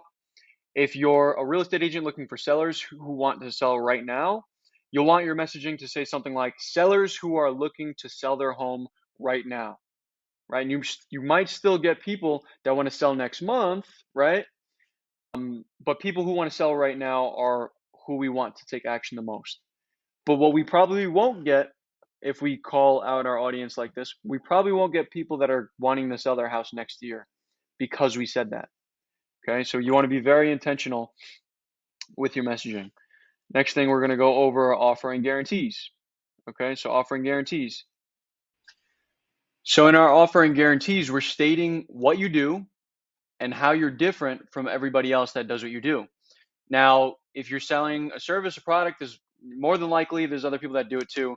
You want to set yourself apart from those people and show that you are the winner against all of your competitors, and you'll have all people that see competitors' ads and see your ads choosing to come to you. Okay, so in our VSL, we want to state how what we do is different from all these other people that are doing this. So we help people, there's an example, we help people find their homes, their dream home. We help people who are looking for homes find their dream home within 1 to 3 weeks with our dream home system. I made this up. I like to name my systems. Like if you saw my ads, you probably saw my trifecta system. It's always cool to name things. Next thing here, highlight the outcome and aim their focus to the most compelling part of your offer that will trigger them emotionally in a positive way, right? So I want to say like we, you know, we're going to help you find your ideal home within 1 to 3 weeks. Imagine having your imagine your dream home in your head. Imagine having that within just weeks. Signing the contract, sitting there, collecting the keys within just 3 weeks, something like that, right? I'm just making stuff up, obviously. Once you state your offer and highlight the outcome that they want, right? You want to give 2 to 3 ways which deliver you that outcome, deliver the ideal client that outcome. 1, most real estate agents just send you hundreds of homes on the market that you've already seen, but what we do is we dig through our internal network to find you off-market deals that fit your budget and criteria. 2, once we find you homes that you like, we have our assistants calling, texting, emailing the owners to schedule a fast appointment. 3, we make the home viewing experience seamless and pack as many viewings as possible in 1 or 2 days and drive you to every location. That's pretty compelling if you ask me. Next thing that we want to do is we want to actually have our first call to action. The reason why I say first call to action is primarily because honestly, there's going to be a lot of people that just don't have the attention span to watch your whole video. There's going to be a lot of people that, maybe your VSL is not that good and they're getting bored, right? Or maybe you got people that are just very busy and they're in the middle of work. Maybe they're on their lunch break is ending and they see your VSL and they can't watch the whole thing. So we want to put our first call to action somewhere around, the first 2 minutes of the video, or within the first 2 minutes of the video, right? Within the first 2 minutes of the video. The reason why we want to do this is so that we can call them to act and book a call, even if they don't reach the end of our video. So by this point, our ideal client should be at least somewhat interested. And for the clients that are too busy to sit around for the whole video, we want to call them to act now. And we want to aim for our first call to action to be within the first 2 minutes of the video. Example, click the button below to book a call, download the PDF below, or enter your info below the video. We don't want to just put words on the screen. We want to actually say it, okay? Because words on the screen are not as attention grabbing as actually saying these things. Next thing, we want to jump into results and social proof. Now, if you don't have any actual results for clients yet, let's say you're just starting, it's okay to just talk about your own successes with the services or your own wins with the product or certain things you really like about the product. It's okay to talk about yourself. But obviously, if you do have testimonials, you do want to mention the testimonials you have, the clients that you've worked with. What I do sometimes, and it's very important, you're not just taking a 3-minute testimonial and putting it in the middle of the video. This has to be quick. Okay, so what I do sometimes is I'll take 5 minutes of a clip or 5 seconds of a clip of someone saying they really liked our services, they're very happy. I'll take the part where they're like, this is the best decision I ever made working with Joseph Ego High Retire. Boom, I'll pop that in. Or what I'll do is I'll take multiple photos of these videos and I'll grab these photos and pop it onto the screen, right? And I'll point and say these are all the clients that I've worked with. Look down below to see the video testimonials. Or I'll put actual videos, but I'll just turn the audio off on the videos. And you can do this on CapCut. It's very easy.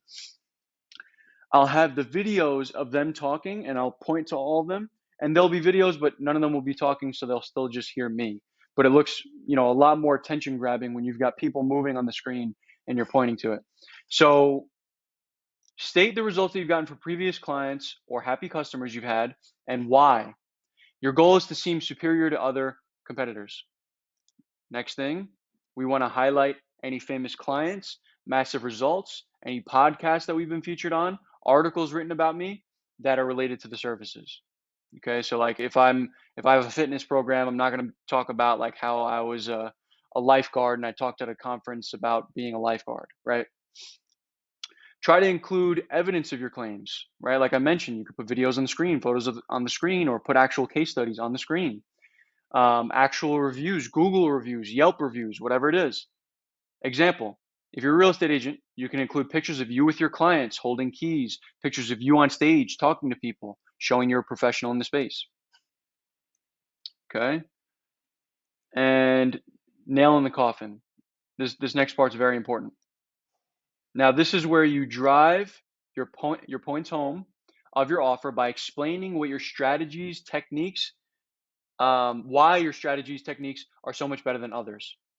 Okay, you break it down into 2 to 3 easy to digest steps to your formula or service. Okay, outline what makes you different from other strategies, services they've used in the past. I know that I mentioned this before, but obviously you're going to be slightly different here. You're not going to say the same exact thing you said earlier in the video. Outline why they haven't been able to achieve their goals in the past, right? Really drive home their pain points and what they're struggling with and why that is. Why they haven't been able to achieve their goals in the past and how what you have is definitely going to work for them. Show them visuals as much as possible, emphasizing why your way of doing things works, right? So if you're selling homes, show videos of you taking people to different homes. Show videos of your VAs doing the calls and say, look, I have my VAs calling all around the clock, making sure that we can get these off-market deals for you, something like that, right? Explain the reasoning behind why it's working. Example, this style of website, let's say I do website building, this style of website works because the colors are proven based on research to keep a viewer's attention, and this gets people to stay on our website and actually read. Okay? And this part is so extremely important, and I'll kind of break down how I do this in my videos. So in my VSL, I break down exactly what I do in my services, and anybody that's watching this course, maybe some of you have actually seen my VSL and it's gotten you to book a call with me. But I break down my services in 3 easy to digest steps, right? And one of them being, one second here, bear with me. One of them being, I help people with virtual assistants. I help people get virtual assistants that can do the admin tasks and free up your time so you can focus on the higher level tasks. And then 2, I help you with lead generation. I find you a proven, or I set up for you a proven lead generation system with TikTok ads, and I help you get your TikTok ads up and running and within KPI and help you be profitable. And then I show you how to do it. 3, I build out your CRM and all your automations customized to you so that all of the leads that come in from our lead generation system are easier to convert. And then I have our virtual assistant that I mentioned before actually handle those leads and start to set us appointments. And all the systems that I'm showing you are systems that I use in my actual business. That's how I say that in my VSL. So you can imagine how that's compelling. So now think, this is your homework after watching this video. Think for a quick second right now. I know that it's cool to watch a bunch of course videos and like just digest all this stuff and take some notes, but I want you to actually think for a second and just take a quick 3 minutes. Think of what makes you different. Think of what makes your service so compelling. Think of how you can make it so compelling in this VSL. What sets you apart? How you know you're going to get them results? How many different people you've gotten people results? And lay out to them in the most digestible fashion possible how you can get them these results. And if you don't have a way of breaking down your system into 2 easy steps, 3 easy steps, find a way to do that. Okay, think of everything. Like if I ask you right now, I'm like, hey, how exactly do you get results for your clients. You might say, well, I do this and then I grab this and then I build this for them. And then when I build this, I actually have my VA make a couple phone calls and then you're sitting there for 10 minutes explaining to me what you do. One of the most important things about a business is understanding exactly what you do and being able to say it within literally 5 seconds. Okay, within literally 5 seconds. Like for me, I'd say I get you virtual assistant so you can save more time. I get you TikTok ads so you can get a lot of leads, and then I build you a CRM so you can convert more of those leads. Easy. That's it. Or I say I build a proven lead generation system for people so that they can get more deals. Easy. Okay? Find a way that you can make your services as easily digestible as possible, because the more complex you make it, the more people are not going to want to hear what you have to say. They're going to think it's too much. Oh my God, this is crazy. This guy's going off on a tangent. This guy seems like he doesn't know what he's doing, versus someone who's, getting straight to the point, easy to convey their message. Like think about Alex Hormozy, all of his videos. Every single time I watch this guy's videos, I'm like, wow, that's so obvious. Wow. He broke that down in 1 minute, something that would have taken me 30 minutes, right? Make your VSL that way. Make your offer. And this is not just about the VSL, this is also about your offer. Make your offer as easy to digest as possible. And don't talk so much about all the mechanics of what you do or all the mechanics of the product you sell, and focus more on the end result. Okay, so like if I break things down into 3 steps, I'm not going to talk about the 40 different automations I build. No one cares about that. I'm telling them we build an automation system that gets you more leads, helps you convert more leads. Okay, I'm not going to talk about the 100 cogs in the machine. So take a quick 3 minutes to do that right now. Write down some bullet points, and this will make it easier for you to build out your VSL. Okay? If you have any questions, put it in the group. So when you're scaling with ads, there's 4 different phases that you're going to go through with your funnels. Usually, you can obviously skip directly to phase 3, phase 4 if you wanted to, but I don't recommend that, right? We want to get as many leads as possible in the beginning, see some quick success. It will be a little bit harder. You will get leads that aren't as qualified because you're doing phase 1, phase 2, but you'll get so many leads that you'll be able to take immediate action, call so many different people, so many leads that you're getting. So let me just break this down for you, right? So lead form, right? If you ever decide to use lead form, which is what I did in the beginning, lead form is basically a form that's directly on TikTok, right? It's directly on TikTok. And it looks kind of like this, okay? This is the lead form, right? They'll opt in, some type of TikTok form. Excuse the handwriting.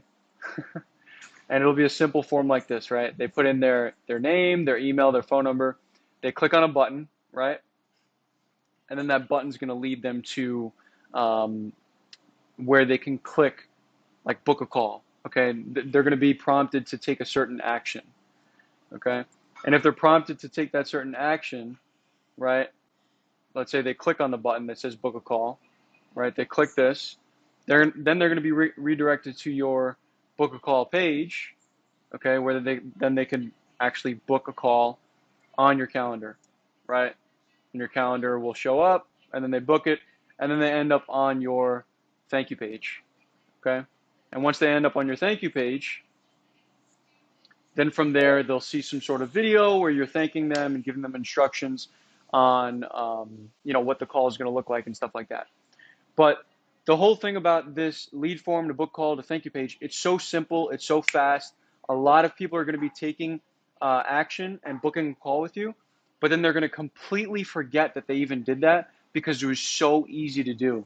And a lot of the people that take action on these lead forms, like they could be opting into so many different lead forms all throughout the day, booking calls, and then just choosing which ones they prefer to hop on a call with, right? And if it didn't take them much effort, it's much more easy to forget.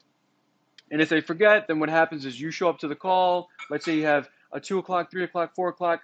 They could all end up not showing up, and that's really demotivating. So, yeah, this is the way that you start. Unfortunately, you will get a higher no-show rate. There are ways that we can combat that, and we'll talk about that a little bit later on. You'll learn a lot more about that in the CRM. The CRM course. Sorry, my brain is fogged right now. In the CRM course, you'll learn about the automations and all the different things that you could do to combat people not showing up to your calls, okay? So that's phase 1. And then we've got phase two, where they're actually going to opt in. And instead of on a lead form, okay, they're actually going to be opting in on your actual website now. Okay, so there's going to be your actual website with your logo, right? Your little logo here, the headline. It's going to have your video or whatever text you have, and then below that we'll have a button. Okay, that's essentially what that's going to look like. And from there, if they decide to click on this button, okay, and they go to the next page, then they will be able to book a call. Okay, you have the calendar, right? You have the calendar here again. Now, from there, they'll go to the thank you page. There's a little bit more friction because they're being taken off of the TikTok app or the Facebook app, depending on where you're running ads. They'll be taken off of the platform, so there's a little bit more friction there. Okay, but it's still not that much friction. So the quality of your leads still could be crap, but it's slightly better. Okay, then we've got phase three. Okay, and in phase three, there's actually going to be a VSL page. Okay, so when they first opt in, they're going to your website, but then now they're going to an actual VSL page, right? So it's going to be the headline, it's going to be the video, and then from here, so beforehand, what we were looking at was they were opting in, they were going directly to the book a call page, right? And sometimes you have a video and you have some text, and then they'll fill out their name, their email, their phone number. So here they're opting in, name, email, phone number. Then they're going to another page where they're going to watch a video that's 2 to maybe 6 minutes. That's going to break down what you and your business do. It's going to basically state who people are that qualify for your service. And it's going to say a lot more. So most people are not going to watch through that whole video. Most people are not going to watch through that whole video, the people that don't qualify. The people that do qualify will watch some of it and then book a call, or some of them will watch all of it and then book a call. So you're getting way more qualified leads because now you have a video that's going to kind of deter the people that don't qualify. Okay, so you're adding a little bit more friction in. So I definitely like this method. Phase four is going to be, this is what I'm using right now, and later on I'll show you visually what that kind of looks like. But this is what I'm using right now. It's going to be the opt-in page to the VSL page, like I just mentioned, to a questionnaire page, right? And this questionnaire is going to actually ask them questions, usually just like 4 to 8 questions. You don't want to ask too many questions because then a lot of people will drop off. It'll ask them questions like, how much revenue are you doing? What kind of business are you? And things like that. I'll have another video on that in this course. But then and only then, if they qualify and they go through the questionnaire, then they could finally book a call. Okay, then they could finally book a call, and then they'll end up on the thank you page. Okay, so as you move into each phase, you're getting less leads, but you're getting much better quality. Okay, because you're adding more friction, and we obviously do want better quality, and this is going to take a little bit more ad spend. So as you kind of learn what ads are doing well, you're understanding what creatives are doing well, what targeting is doing well, then you're more confident to spend more money on these ads. And then, since you're spending more money and you know it's going to obviously have a return, you're able to kind of implement this into your business and start to create more friction and then get more quality leads and then scale like that with quality leads. Now you're wasting less time on calls where they just don't show up. So you had that slot booked and they just didn't show up. You're wasting less time on that. You're wasting less time on people that do show up and don't qualify. Now you're getting much better quality, people that will qualify, and you're spending more money on your ads, but you have much better quality of life with your business, obviously, and you're able to book in way more calls because of that, because they're more quality, and you also have a higher close percentage. So we honestly do want to eventually get to this point, okay? But I don't recommend starting this from the very beginning, okay? Any questions on this, put it in the group. I'll be more than happy to help. All right, so having an effective funnel, I mean, this is probably one of the most important things aside from your actual ad that you need to have dialed in. Okay, so I'm going to show you Funnelytics. I'm going to show you particularly phase 4 because we just talked about the 4 phases. You need to have your CRM locked and loaded with texts and email automation so that when people come into your funnel, they opt in, they're going to get messages from you. And within the CRM course that I built out, you'll learn all about that. Make sure you have all this stuff dialed in. If you're a part of our higher tier program, we do build all that stuff out for you and customize it. If you have any questions on that, you can book a call. The link is in the group on the right-hand side in the community.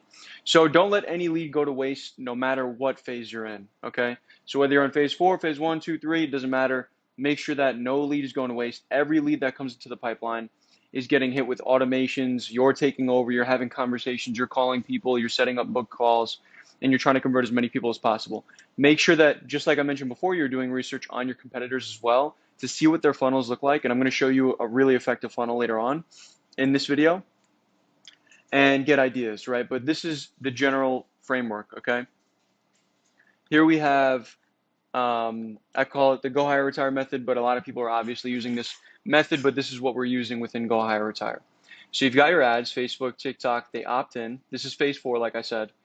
They're opting in. They go to the VSL page.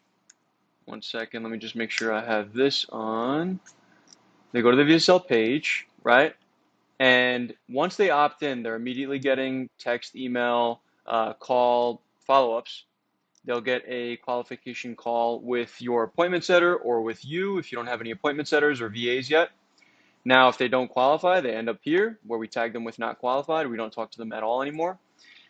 Once we do the qualification call, they get directed to the calendar, right?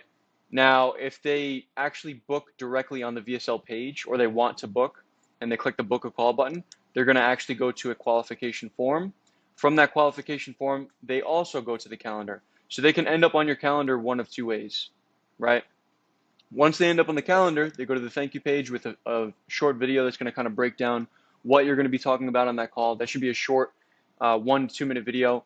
You can make it really long, but a majority of people, especially if you're B2B, are not going to sit there watching a long video, right? Then they get a confirmation text. Then they get then you actually have the sales call. Then you'll eventually find out they're not interested, or if they are interested but they're just not ready, they'll get text, email, call, follow-up automations, or they'll eventually purchase. Okay, or you find out they're just not qualified, right? They're either not interested, not qualified, they purchased, or they're just not ready, right? So this is basically what the sequence looks like. And if you have all this stuff dialed in, you've got your VA calling or you're calling and texting, you've got your automations going out there, you have a qualification call. This is kind of like a discovery call to find out if they even qualify. You book them onto the calendar. And some people, even when you have the sales call, although they might have qualified via your appointment setter or the qualification form, sometimes they lie, or sometimes maybe the situation is they make 20 grand a month, but they have 20 grand of expenses. So in that case, they still don't qualify, right? So keep all this stuff in mind. This is how you should build it out if you're going to do phase 4. If you don't have phase 4, just like I broke down for you guys before, you're simply going to do no VSL page, right? No qualification form. You're going to go straight to the calendar, and then from that calendar to the thank you page. And then beyond that, you move to phase 2, phase 3, and then you get to this phase here. If you have any questions about any of this, feel free to put it into the group, and I'll definitely be more than happy to answer. All right, so I actually created another video for this and separated this into 2 parts, but just to jump into it really quick, we're here in the Facebook ads library. Very simple to use. Once you see some of your competitors, right now I'm looking at closer.io. When you see some of your competitors, you can look at their ads and then also click on their funnel, like I was showing you before. So let's click on this. Let's look at their funnel. So this is closers.io. If you ever need a closer, I hear they're very expensive, but definitely an option. So they don't have any video on their opt-in page, just a couple words here.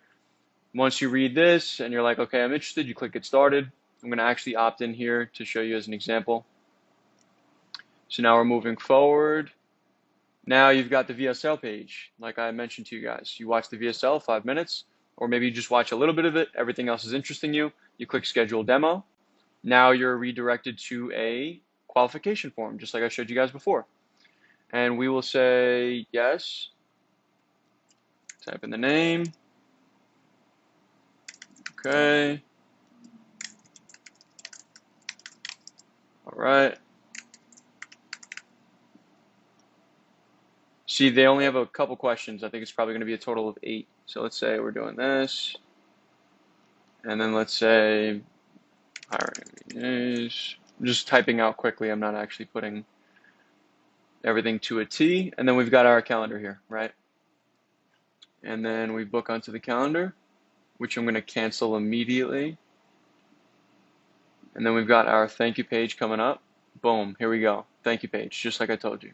And this is exactly, what my funnel looks like. Right now we're kind of testing, so I didn't want to show you that one. But this is a very, very great example of how you could build yours out.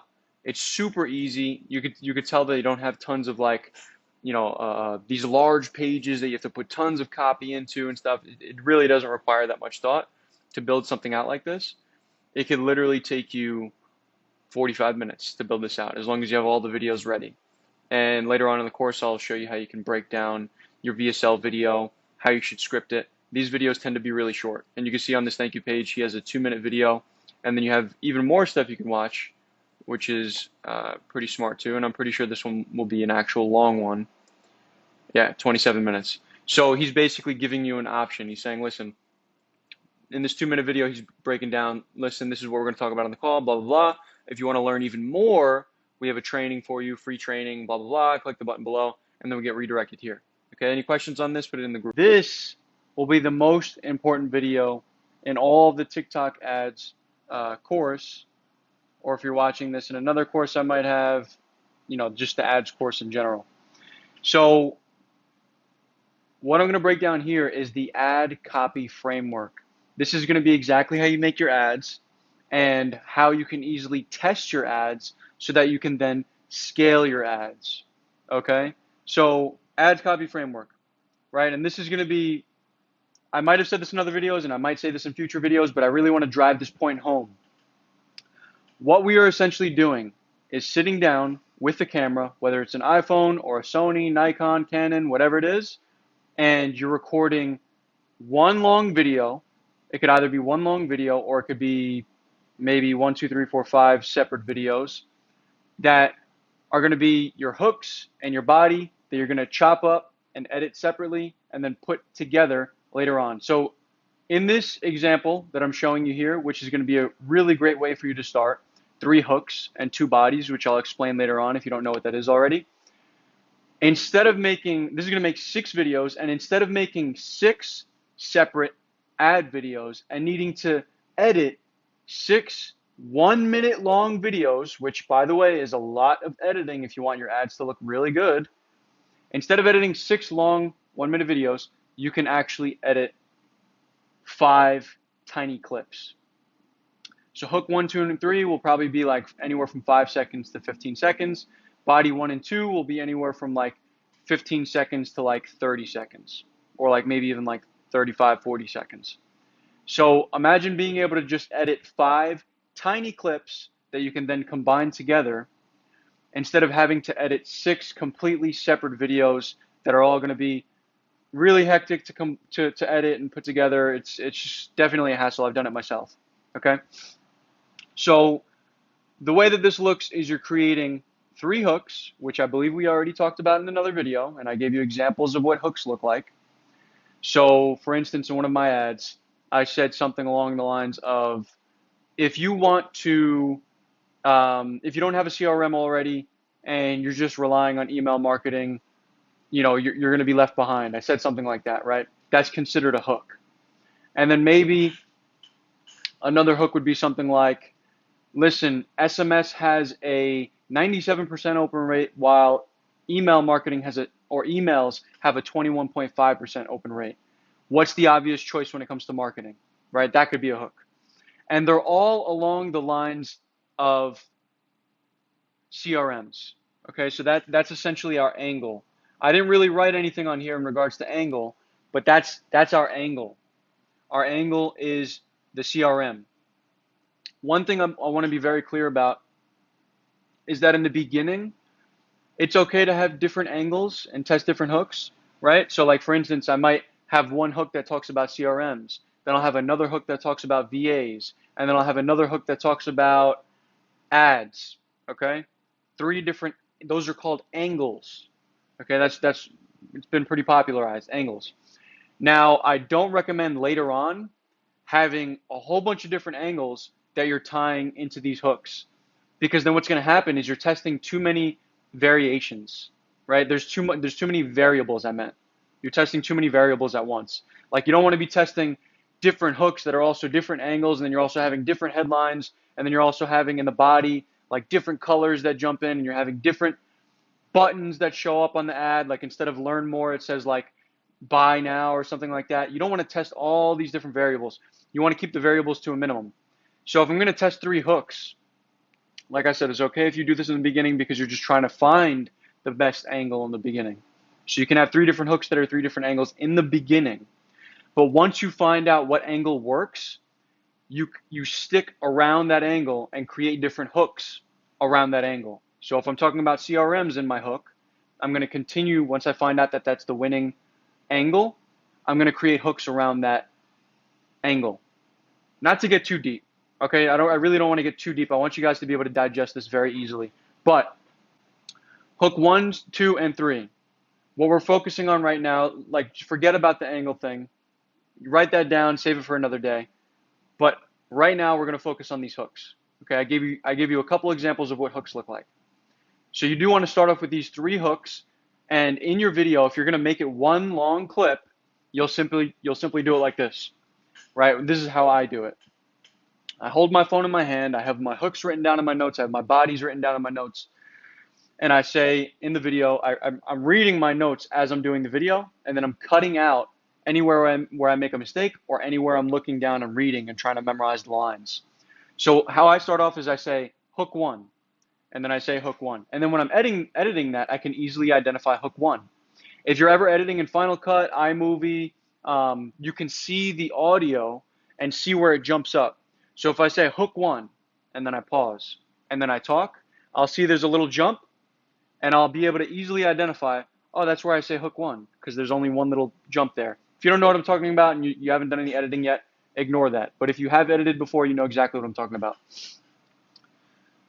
But if you haven't ever edited before and you're going to use CapCut, just look for where you say hook 1. It's as simple as that. Once you say hook 1, that's where you're going to have your hook 1. Cut that out, save it. Cut that out, obviously edit it a little bit with the effects that you want, save it. Hook 2, I'm going to say hook 2, then I say hook 2. I'm going to say hook 3, and then I'm going to say hook 3. I'm going to say body 1, and then I'm going to say body 1, and then I'm going to say body 2, and I'm going to read the lines for body 2. And then when I'm editing, I'm going to chop all of those up. I'm going to chop up hook 1, save it. Chop up hook 2, save it. Chop up hook 3, save it. Chop up body 1, save it. Chop up body 2, save it. This might all sound complicated, but I can guarantee you editing 6 long videos takes way more time than doing what I'm telling you here right now. And it also gives you a little bit more peace of mind and saves you the energy of having to come up with 6 different video ideas, which is, trust me, very annoying, okay, and very time consuming. If you do it this way and you get if you get the hang of doing this every single time, you'll blaze through the edits once you've done it once. You'll blaze through the video recording. You'll blaze right through it. It'll be super easy. If you're scared of this right now, you're like, holy crap, this sounds like a lot. Trust me, you do it once, you'll be able to do it forever, I promise you. Okay, so body 2 would be something like where I'm actually highlighting. I'm actually going to be highlighting what I'm offering, my guarantees, my social proof, all the stuff that I want to put in my ad, which I talked about in another video. Go back to that video to know what I'm talking about. I'm going to put the body then, cut up the body, and then I'm going to pair it. As you can see right here, I'm going to pair it with, I'm going to pair hook 1 with body 1. Okay, I'm going to pair hook 2 with body 1. I'm going to pair hook 3 with body 1. Then I'm going to do the same thing for body 2. Okay, and this gives us a total of 6 ads to test.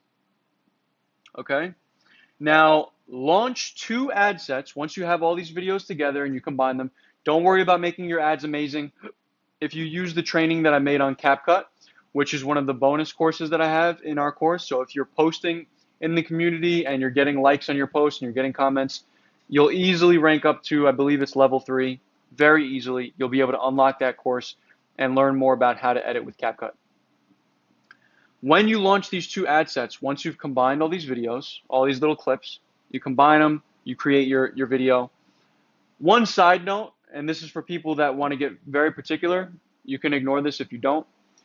At the top of my videos, you'll notice on my latest ads, if I'm doing hook 1, body 1, and I want to be able to identify that later on, which I believe I talked about when I was sharing my screen and showing you the TikTok ads, which might come a little bit later in the course. I put 1-1 at the top, at the very top, tiny little 1-1s, the top left of my video. And then I did 1-2 for hook 1, body 2. And then I did hook 2, body 1 at the top of my video, okay?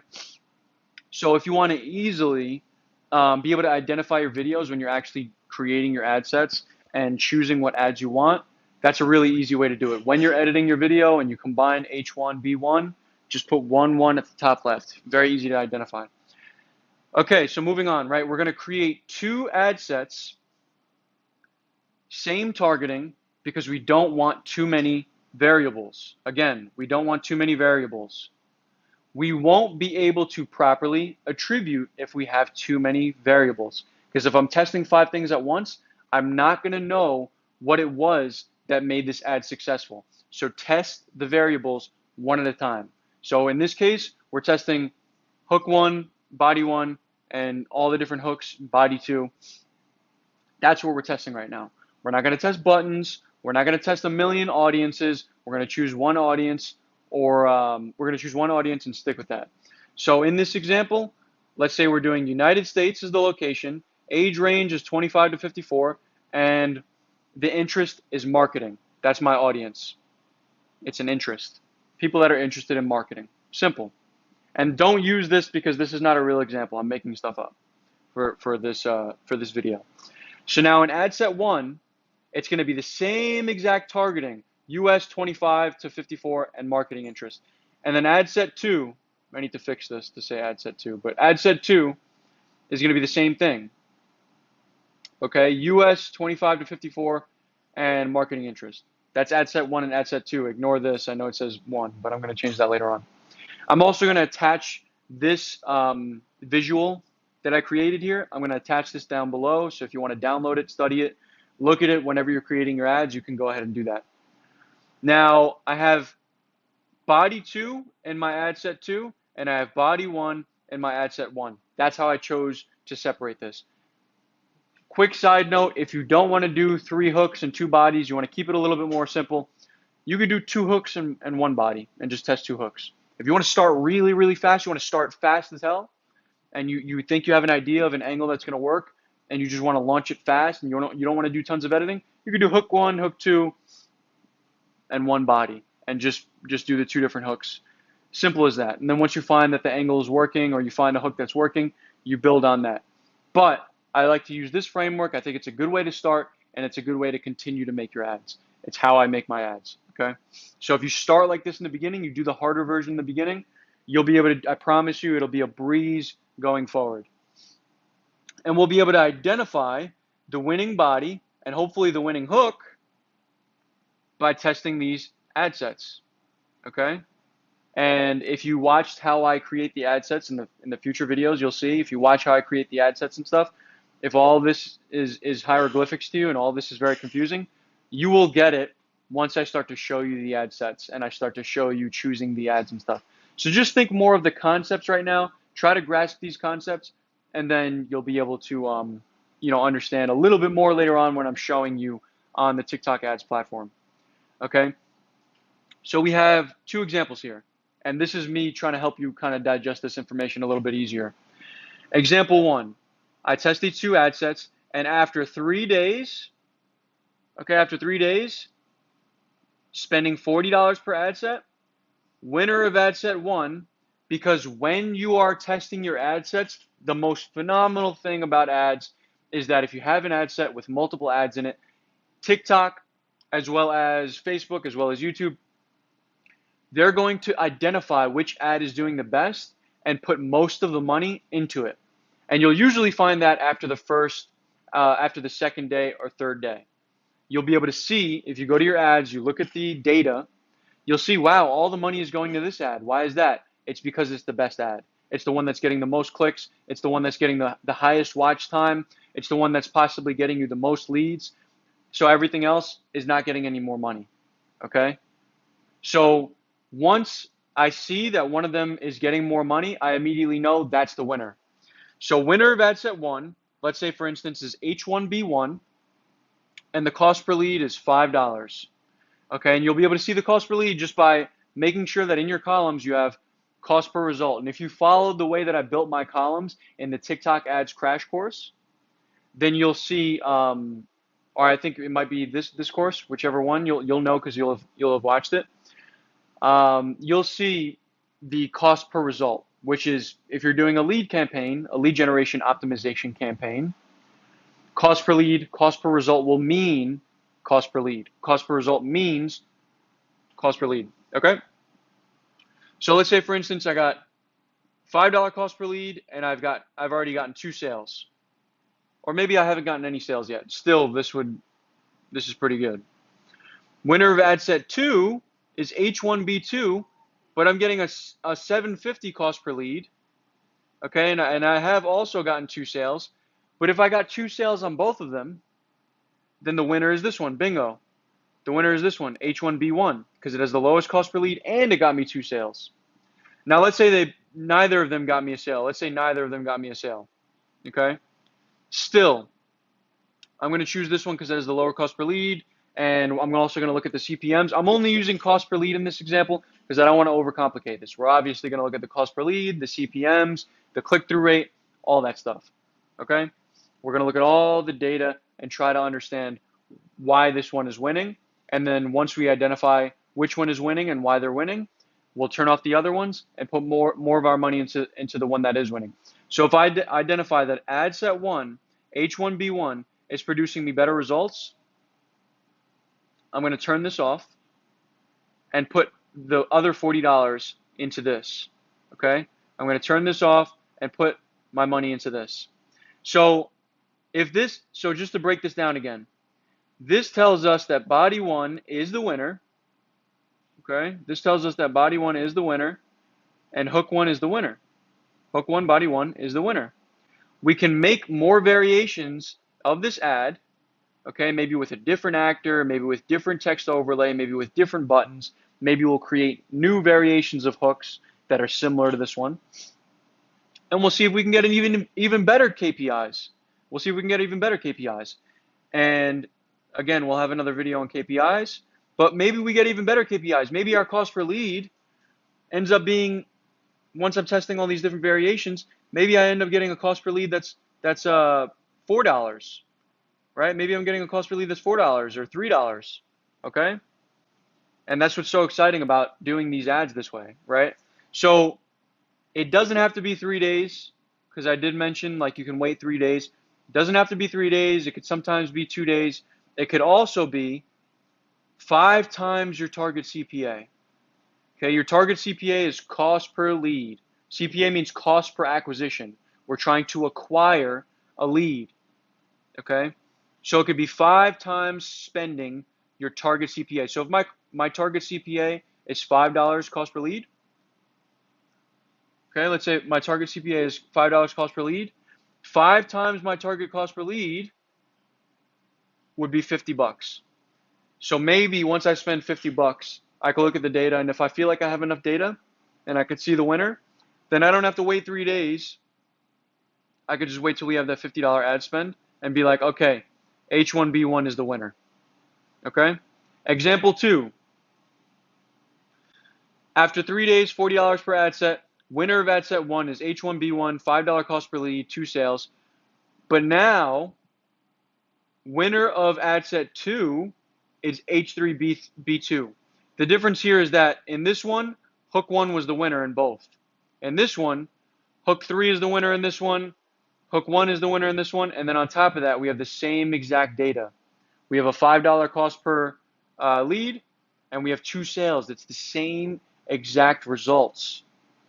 Okay? By this point, usually I'll look closer at the CTRs. I'll look closer at the CPMs. I'll look at things like that. But let's say hypothetically, everything's the same. What do? H1B1 is performing well, and H3B2 is also performing well. I don't know what to do. This could be seemingly confusing, but it could actually be positive because now we have 2 winning variations to expand from.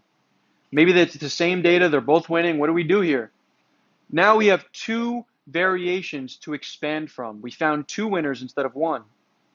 So now I'll be able to just expand on both of those. I'll create different hooks on both of those, and maybe I'll dive a little bit deeper, test buttons and text overlays and different actors on both of them. and create way more ads with both of them, okay?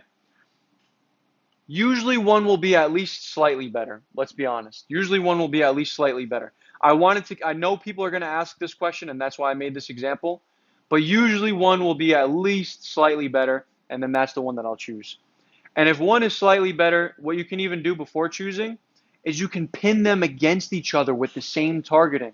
So let's say, for instance, H3B2 is winning in this one, and H3B1 is winning in this one. Or I could just circle these. H1B1 is winning in this, and H3B2 is winning in this.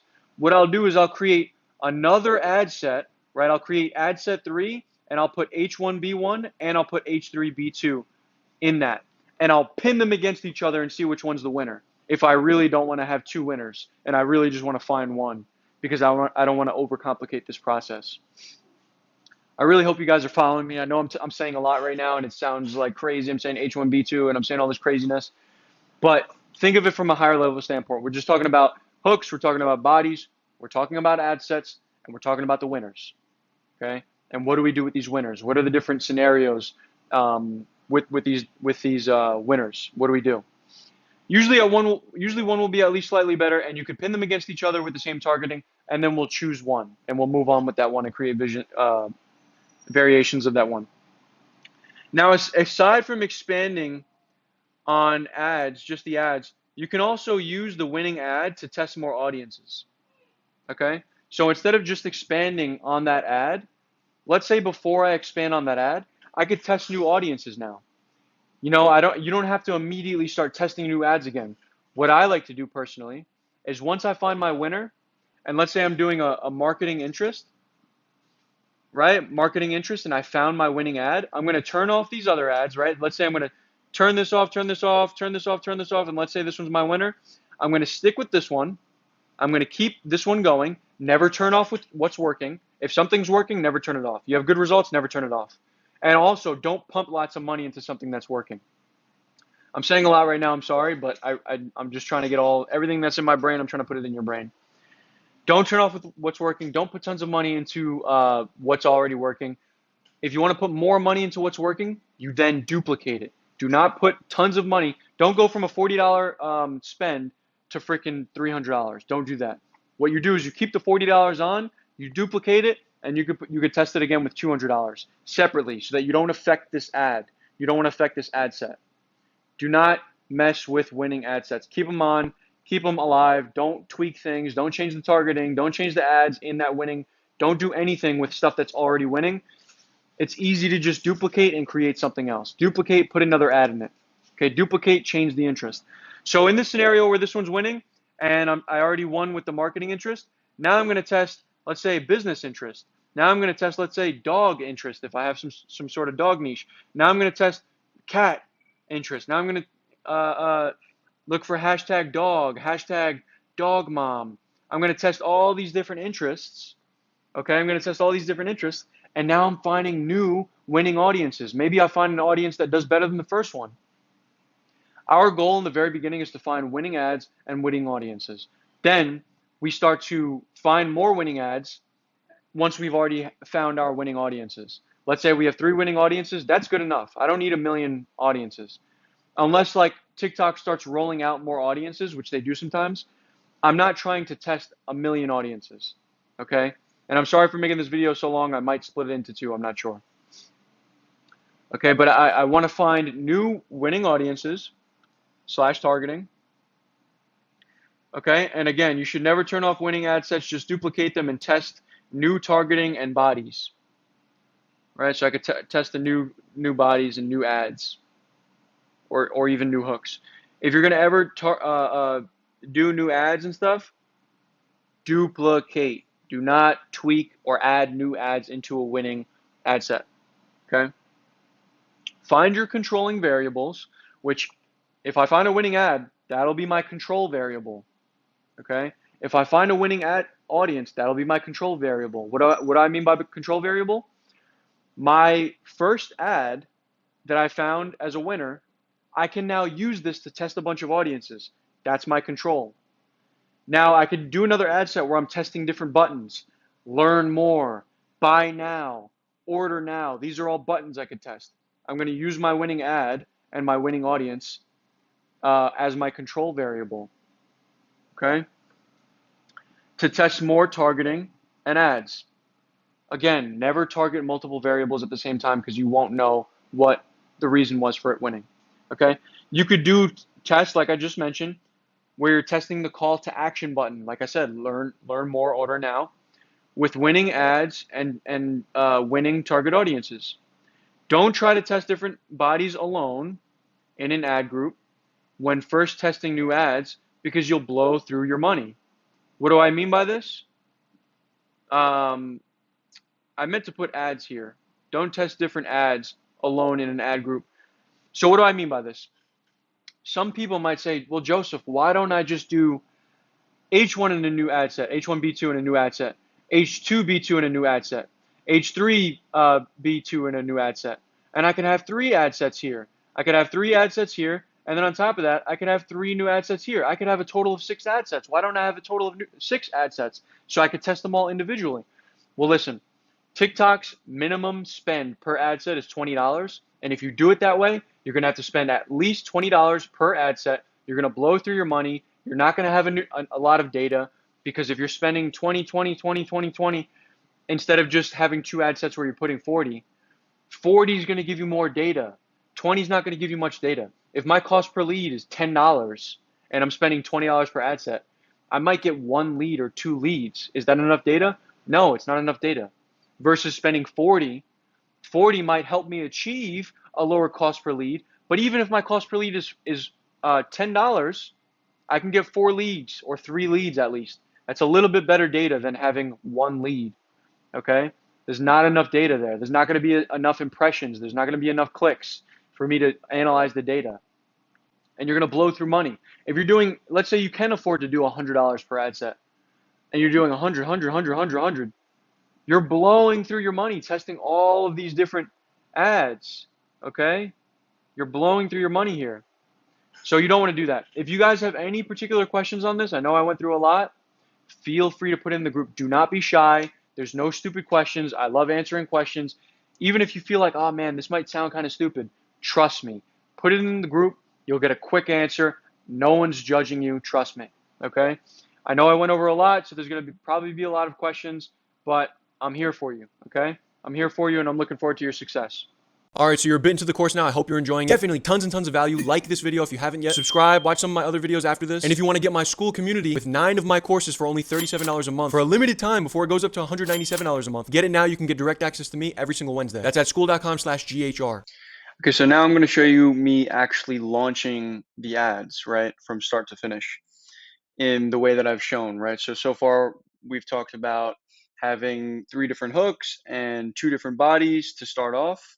Probably the easiest way to launch a bunch of ads at once without having to spend so much time on scripting a whole bunch of different ads and then actually filming them.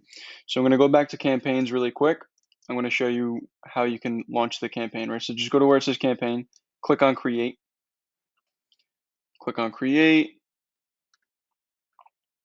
that's going to load. Now I always choose custom mode, right? So let's click custom mode, because simplified mode is not going to show all of the options. Now I've already created my campaign. I'm just going back now to show you how I did it. And then I'm going to show you me duplicating that first campaign that I already created. Okay, and it's being a little bit slow here, but now that we're here, we're going to choose lead generation. This is for people that are wanting to get leads. If not, if you just want traffic or website conversions, meaning you want people to go to like add to cart, things like that, that would be website conversions. Now let's go down. You could also do video views, but that's not what we're doing here. So you do want to name the campaign name something that you'll memorize, right? And it should obviously include the interest that you're choosing. So for this one, I'm going to name this body 1, right? Because these will be all of my body 1 ads. And just to give you a little bit of a background here of what I'm doing, I did do the method that I mentioned. I didn't create 9 ads or like 16 ads. I kept it simple. I did 6 ads. I did 3 hooks with 2 bodies. So I filmed it all in one video, right? I said hook 1, and then I recorded hook 1. I said hook 2, and I recorded hook 2. That way, when I'm editing, I can easily differentiate each part of the video and then chop it up And then when I'm doing the editing and combining H1 with B1, I know exactly which one's which. So I said hook one, and then I said my hook. I said hook two, I said my hook. I said hook three, said my hook. Then I said body one, I said the body. Then I said body two, and then I said the body, or the creative, right? The main part of the ad. So that's how I did it. Sorry, let me just name the campaign here. One of the ad sets are going to be body one, and then another ad set's going to be body two. But for the campaign, we're just naming pretty much what we're doing here, right? So lead gen, try system, right? My trifecta system ads. So just name it lead generation, and then whatever your system is or whatever it is, that's kind of the general gist of what you're trying to do. The campaign name doesn't matter too much. Now, when we get into ad group, right, or ad set, it's ad set on Facebook, ad group on TikTok. This is when we have to actually differentiate. This is where it's the most important. So this one I'm going to name body one, B1, and I'm going to target marketing and advertising interest. And then it's going to be the US. I'm doing 25 to 54 age range. I'm doing high purchase intent or high spending power, actually. We'll call it HSP. We do want to abbreviate as much as possible, so I'm going to say HSP. All right, so instead of instant form, we're doing website. If you're just starting out, you might want to do instant form. And if you're a part of the program, the higher tier program, that's something that you and I will discuss, and we're actually going to build this out for you. We're going to choose the pixel that we did create. This is the new one I just created. Make sure that you actually go in and test by clicking on your TikTok pixel helper. Make sure you have this downloaded to your Chrome browser. It should say page view, and then it should say, the name of the pixel. So I'm choosing that pixel. I'm choosing the submit form optimization event that I created. That means that it's going to fire whenever they first opt in. Placement, always do select placement. Don't do automatic. And then select TikTok, because I have no idea what Pango is, and it's not worth trying. Saved audience, we're going to skip this. Location, I'm doing United States. If you want, you could target Australia, Canada, any English-speaking countries. Try not to target any countries that don't have much buying power if you're doing high ticket or anything above $1,000. We're going to take out 18 to 24 because that's not my target audience. We're taking out 55 plus, not my target audience. I'm doing high spending power. High spending power is if they have more money. Somehow TikTok knows that, likely because they see people buying a lot of things and know that they have a lot more money. Audience, we're going to skip this. This is for like retargeting.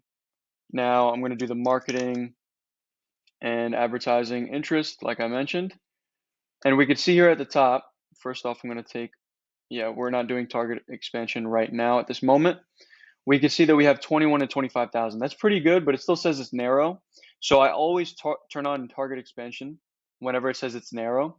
And then I always do, I'm not going to do age because I don't want anybody out of that age bracket. I'm going to do interest and behavior, which means it's going to expand beyond that particular interest, but it's still going to find people related to that interest that might not be actually within that category. So now you can see we have balanced between 72 million to 88 million. I like that a lot better. Cool thing is it's going to start off with people within this bracket, within this category of marketing and advertising. And only once we've pretty much expended that, then it's going to start to go beyond that. And it's still going to find people that are similar to this. So that's why I like to use target expansion. You should definitely use it too if it's saying that your audience is narrow. Another way that you can avoid having it narrow is by adding a whole bunch of different interests, right? So I could add business and economy, I could add this, I could add that, and then it's going to start to end up being above narrow, and it's going to say balanced. I just like to do target expansion. I honestly, my preference is to always have one interest. That way I know exactly which interest is giving me my results, right? The only time I would add multiple interests, right, I could add like 5, is if they're all related to each other, right? So let's say I'm selling dog leashes, I'll do dog interest, hashtag dog mom, I'll do hashtag dog dad, I'll do hashtag puppy, I'll do puppy interest and stuff like that, all related to each other. And then if I find out that that audience is good, that audience will need to be exactly the same, those exact interests. I'm not going to break those interests apart because then then it's different variables. And again, we want to have our control variables, right? So the easiest way for me to find my control variables, my control interests and audience, is to just select one. That's what I found to be the easiest for me and has worked. I always like to do $40 when I'm first testing for each ad group. And then once I find out which body is better, which hook is better, then I'll cut everything out that's not working and I'll add way more money to the one that is working, right? Typically 100 or above for each ad group. I'll duplicate the ad group and then I'll test it with another audience. You don't have to memorize all this stuff. Just look at what I'm doing right here because I will have a video that's going to break down everything that I'm saying here, all the concepts. I just want to show you exactly how I'm doing the specific buttons, the specific settings here in this video. I always like to do day parting. So I always like to do 12 to around 2:30. So this is 12 a.m. to 2:30 and then 8 a.m. and beyond. If you want to know why I'm doing this, is because I think that from 2:30 a.m. to 8 a.m., likely no one's awake. Likely my target audience is not going to be awake looking at these ads. So always do conversion and always do lowest cost in the beginning at least. We're going to hit next. And then now we get into our ads. I'm going to actually scrap this whole campaign, by the way, because I've already done this. And since I've already done this, I'm not going to actually make this one go live. So first things first, I'm going to delete the ad name. I'm going to choose use TikTok account to deliver Spark ads. Now, Spark ads means, all this means, don't get it confused, is that you're connecting to someone's TikTok that has given you access. So if you're doing UGC, you're working with someone who does UGC, user generated content, meaning you're paying someone to take your ads for you, you're going to need to connect to their account. This is something that we'll talk about in another video, or we'll talk about on one-on-one calls if this is something you plan to do, or if you're part of the higher tier program, we're going to just build out for you and we'll show you how we're doing it. But don't worry too much about that. I'm only going to use Spark ads not to connect to anybody else's account, just to connect to my own account. I'm going to do it just to connect to my own account. So you can see I do have custom identities. If you didn't want to connect it to any TikTok ad account at all, that's fine. You can literally create an identity by clicking create new custom identity. You can literally create any name you want. So I could just say I'm Joseph, 12345, or I could say if I'm running an ad for somebody on a female's account, let's say, or female ad, I can name it Sabrina, Sabrina Diaz or something, right? 123. And then I could put a profile picture that's a picture of that woman, or just a random picture of a woman from Google, right?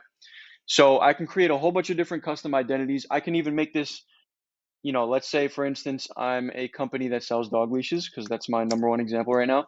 I could say dog leash company and then put my logo here if I wanted to. Never keep it this little siren or whatever you'd call it logo, because people immediately identify that as an advertisement, and we want to avoid being quickly identified as an ad.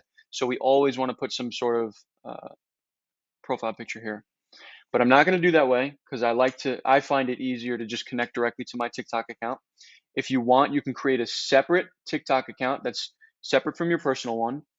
That's going to be specifically for business, specifically for ads if you want. I choose to use my own because I like to show people that I have a lot of followers, a lot of engagement, a lot of comments and likes, because that gives me more social proof, right? And people will trust me much more easily.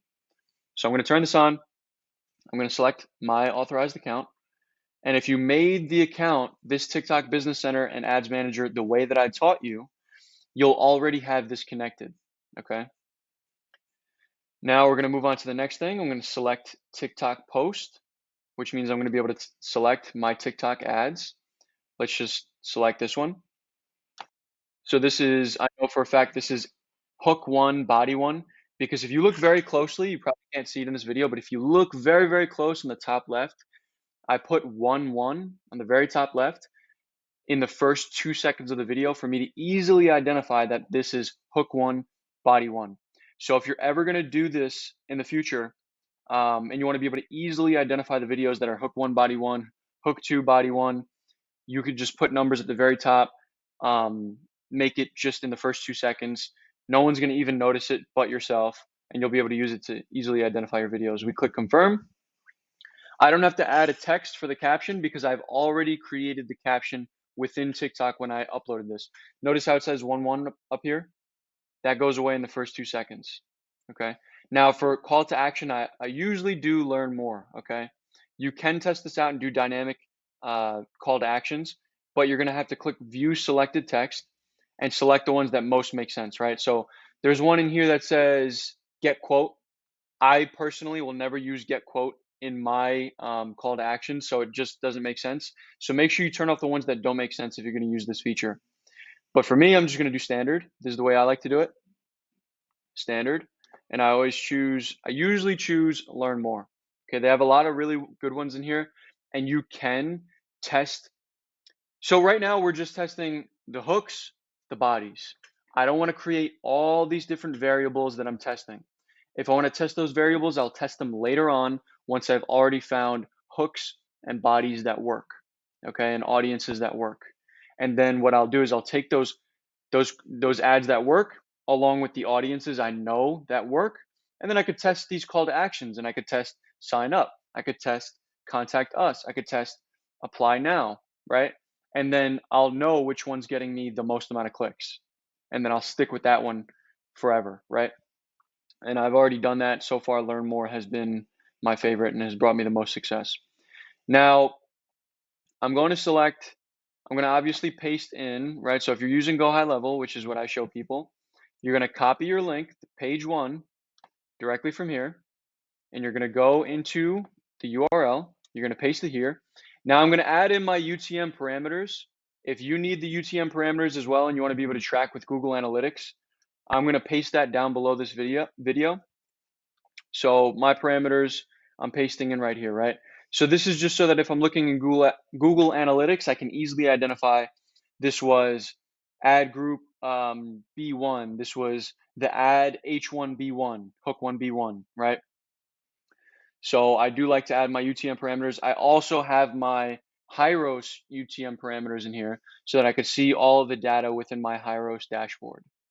You don't have to worry too much about this craziness. You don't have to put UTM parameters, so don't stress too much about this.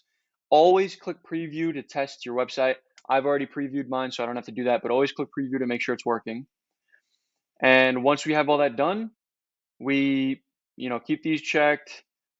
We look at website events and third-party tracking settings to make sure that this is not relevant to us. In my case, it's not. And usually in your case, it's not going to be relevant to you.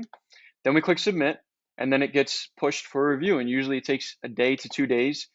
If you've been doing a lot of ads, then it should be less than that. Usually like a couple hours, like 3 hours, 2 hours.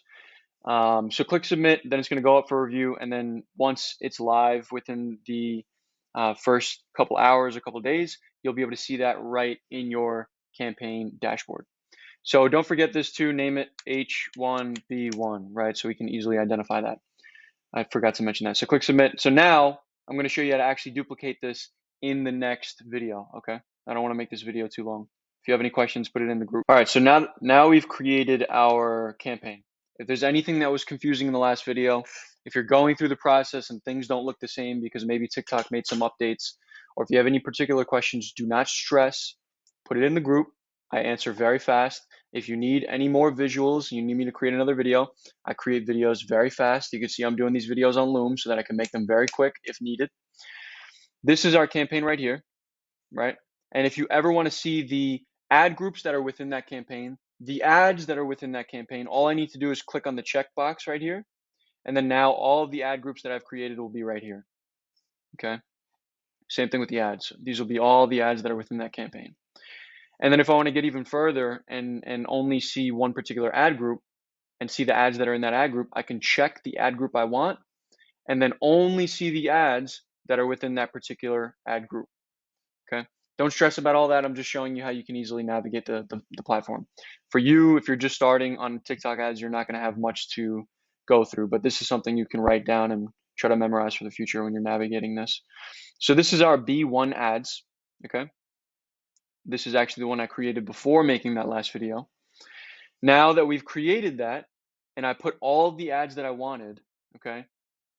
And let me just show you really quick how you could do that, by the way.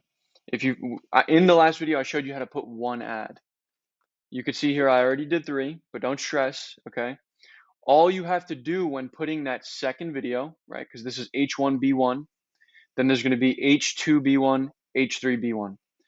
Now, instead of me creating an ad over and over again, and then having to put the website with the UTM parameters again, and having to choose the call to action and do all that over again, I don't have to do all that over again. All I have to do is go to the one ad that I already put in there with all the settings I liked, right? Then I click submit, and then I let that finish, and then obviously it's going to say not delivering because it hasn't been reviewed yet. And it doesn't matter that it's not delivering. I could still copy this, right? Or duplicate it, which is the Facebook term. And a lot of big advertisers call it duplicating. So all I have to do is take H1B1 that I've already created. I click copy, okay? And then I'm going to name this one H2B2. And we're still in the same ad group. We're still in one ad group right now. This is the body one ad group. And I'm creating my additional ads within this ad group.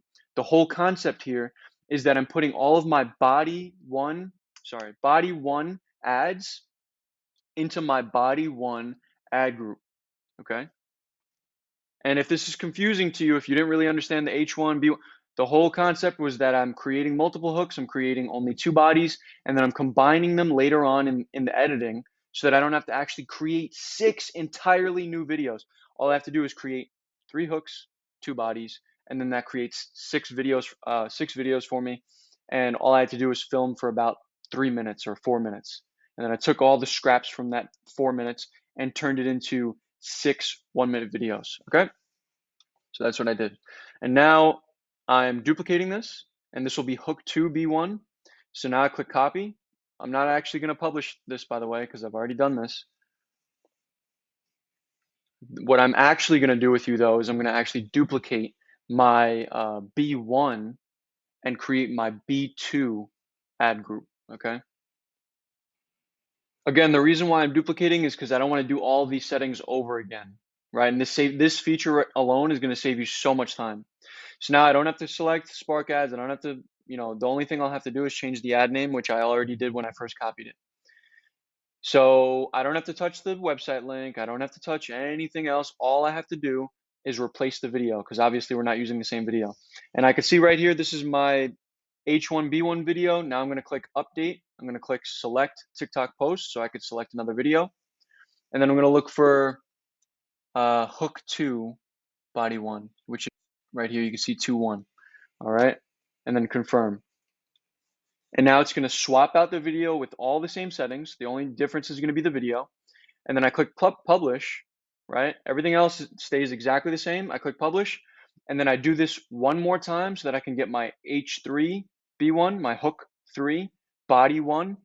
And then I'll have my 3 ads for that. I'll have my 3 ads for that ad group. And then what I'll do after that is duplicate that ad group, which I'm going to show you in the next video because I don't want to make this video long again and make it to where your brain's all jumbled. So yeah, I'll just duplicate that ad group, and then all I have to do is keep everything the same, but then change out the videos. Okay, it's going to be that simple, and I'm going to show you in the next video here. If you have any questions, let me know. I'm going to go back and show you what it should actually look like. Okay, so this is what it should look like now. I have H3B1, H2B1, H1B1. This is what it should look like when you're all done. Now, if you only created 2 hooks, then there's only going to be H1 and H2. If you only created 1 hook, then obviously there's just going to be 1. If you didn't create a whole bunch of videos, you're likely not going to need to do all this duplicating. But again, I highly recommend you're making multiple videos at once because if you're not testing a whole bunch, you're not going to find one that's really good. You're just going to find one that's kind of average because you didn't do a lot of testing. This is the easiest way to test a lot of ads at once. In the next video, I'm going to show you to duplicate the ad group. By this point, you should have all of your ads that you just created and put into your body 1 ads. Now, if you're wondering why did I choose to differentiate the ad groups by body instead of differentiating it by hook, it's simply because there was 2 bodies and there were 3 hooks. If I differentiated it by hooks, I would have had to create 3 ad groups, but instead I'm differentiating it by the bodies because there's only 2 of them. So I only have to create 2 ad groups, and then it's going to test the different hooks against the bodies. And I just felt like it was a little bit more simple that way. So if you want to do it that way too, you can. If you chose to create 3 hooks and 3 bodies, then you're going to create 3 different ad groups. And in each ad group, there's going to be 3 ads, obviously. Okay. Now, all we have to do is click on, now that we've gotten everything done, we have the 3 ads within our B1 ads. Now all I have to do is click copy this. So let's click copy. Okay, we click copy. And now this is going to be B2.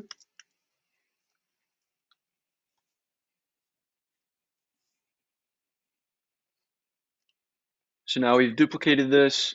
Everything's going to look the same, right? Same pixel. Only difference is I'm doing B2. I'm going to use the same exact audience that I chose before, right? So I'm not changing anything here. And then I'm clicking continue to ads. And now I'm going to choose the ads that are B2, obviously. So H1, H2, H3 that are B2. All right, so this is where it becomes very easy because you can see my ad list right here. These are the 3 ads that I literally just duplicated. I'm not going to delete these. I'm going to keep them here. And all I'm going to do is swap them out for B2. Okay, so I'm going to type in B2 here instead of B1. And then I'm going to select the ad that's correspondent. So we're looking for H1, B2. Boom, there it is. Confirm. And then I'm going to do the same thing for the next ad, right? So I'm going to click on this ad right here on the right side. Boom. And I'm going to do the same thing. I'm going to swap this out for B2. It's going to be H2, B2. So I'm looking for 2, 2. Select TikTok post. Let's find 2, 2. Boom, there it is. And I'm not changing any of the settings. That's how easy. Once you've gotten to this point, it just should be so easy. And that's why I love filming ads that are literally the same, just a whole different body. And I filmed it within 4 minutes. And now look at all the testing that we're able to do and how easy this part becomes. Okay, so now I've swapped that out. Now I click on the third ad right here. We're going to do B2. We're going to look for 3, 2. Right, H3, B2. We're looking for that. H3, B2. Boom, there it is. Confirm. And then you can see 3, 2 on the top left just to confirm. And then I'm gonna double check it, make sure everything looks good. I click on this one, it says 2, 2, good. I click on this one, it says 1, 2, good. Now you don't have to add the number here on the top left like I did. It's just the easiest way I found so far to easily identify my ads without it being like obnoxious to my audience where they're like, what the heck is this? Are these numbers up top? You know, I was considering doing H1, B2, but then that would be way more obvious, and I don't want to do that. So now I don't have to touch anything. I don't have to touch the call to actions, nothing. URL, nothing.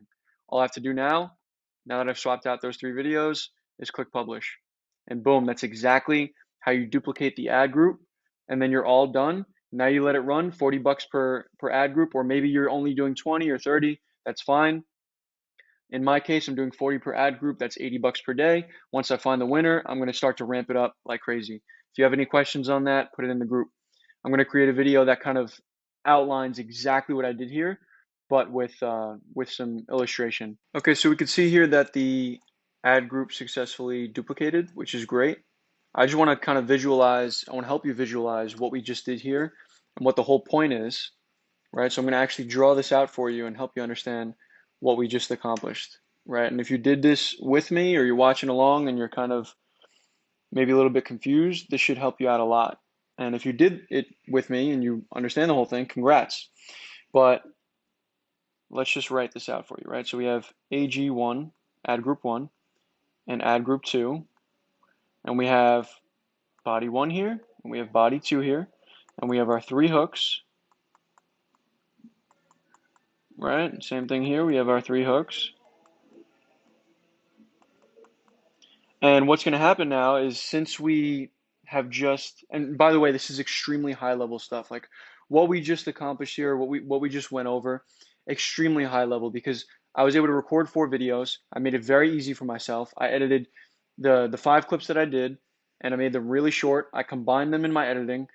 I just made the whole process so extremely easy, and then I just duplicated things, and now we're here, right? We're able to test 6 different videos in 2 different ad groups, spend $80, find out very, very quickly, probably within in the next day, which one's a winner, right? So I just want to quickly highlight for you what this looks like. We've got our 3 ads in both groups. What's going to happen now, right? What's going to happen now is TikTok's algorithm, their algorithm's really, really good. TikTok's algorithm is going to eliminate which ones are not um, basically the best, right? So 2 of these just got eliminated. And then let's say here in B1, these 2 got eliminated. Okay. And let's say in this one, I know I already created a video similar to this, but I want you to visualize it based off of what we just did. Now we have, let's say CPLs on this one, on this right here, is $5 and we got 3 purchases. And this one, the CPL is $8, cost per lead, right? Cost per lead for reference. And this one we got 1 purchase. Well, now we know this one's doing way better right here. And now what I'm going to do is, now I know that B2, H3, B2, H3, B2 is the best. And now I'm going to create different variations off of this. Now I'm going to create a different hook that's very similar to hook 3, right? So let's say we have hook 1, that's a ripoff of 3. We have hook 2, that's a ripoff of 3. And then we have hook 3, that's a ripoff of 3, meaning that it's pretty similar, right? And all of them are very similar to the 3 that we already tested and know that it's good. And these will likely still do well because it's similar to the hook that won before. And we could use the same body, or we can start creating different variations off of the body. Do you get what I'm saying? Do you see where I'm going with this? Now we have different variations off of the body. So now I'm going to create B1 that's kind of similar to B2 that we created before. We're going to create another B2 that's similar to the B2 that we created before. And now we're going to start testing these. Okay? So that's how we're finding our winners. And let me just show you something else here. Now that we found our winner, let's say, we have our winner, H2, let's just call it H2B2. I don't know what I said before, but let's say this is the winner, H2B2. Now I'm going to use this. Let's say we have our audiences, which in my case was the marketing and advertising. Let's say that did well. Let's just call that audience 1. Let's not overcomplicate this. And then we have, now we're going to start testing different audiences.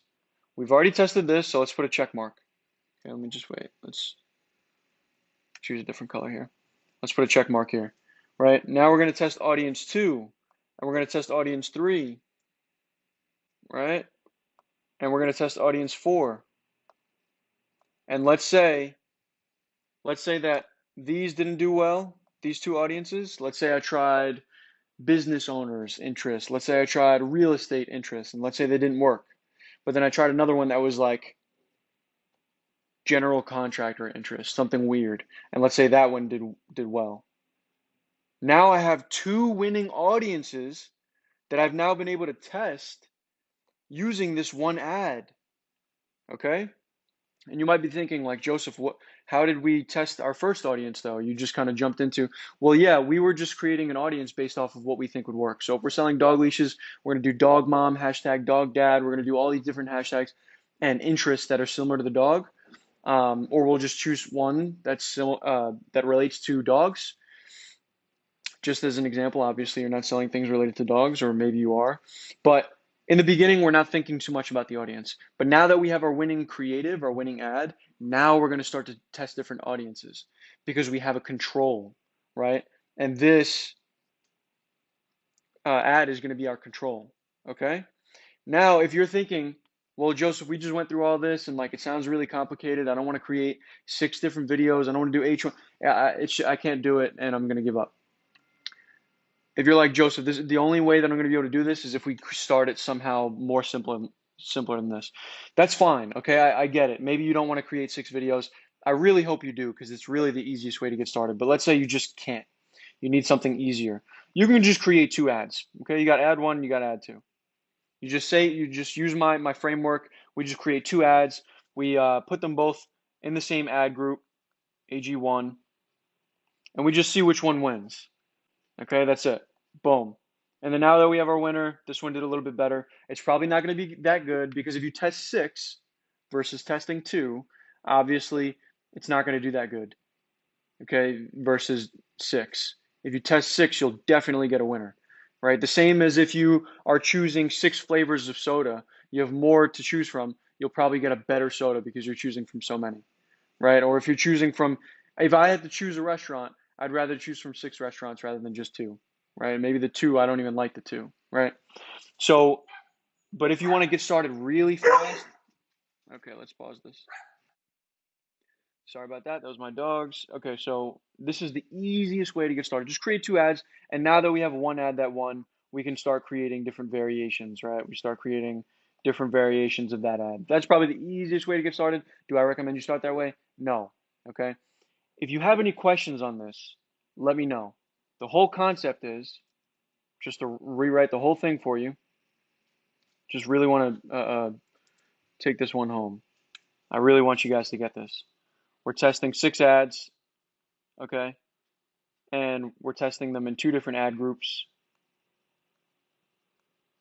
What we're trying to do is eliminate 5 ads, create more variations, right? But ultimately, we're trying to find a control ad, one that we can use in the future because we know it's a winner. Just so this is easier for you, I'm just going to put winning / control ad. We want to find a winning / control ad so that we can continue to test new audiences. Audience 1, audience 2, audience 3, right? And then we're going to create more variations of this ad. Create a whole bunch of variations. Ad 1, ad 2, ad 3. And let's just keep on testing them over and over again. And we just keep on testing. Every 2 weeks, we should be testing new ads. Every 2 weeks. If you can't accomplish that, then try to do every 3 weeks or every 4 weeks. But every 2 weeks, we should be creating new ads, testing new ads, finding new audiences. In the very beginning, you're trying to find as many audiences as possible. And then it's going to start to kind of die down. You're going to have audiences that you really like, and you're going to use those audiences in the future, and you won't really have to test new audiences. As far as the ads, though, you're always going to want to continue to test new ads.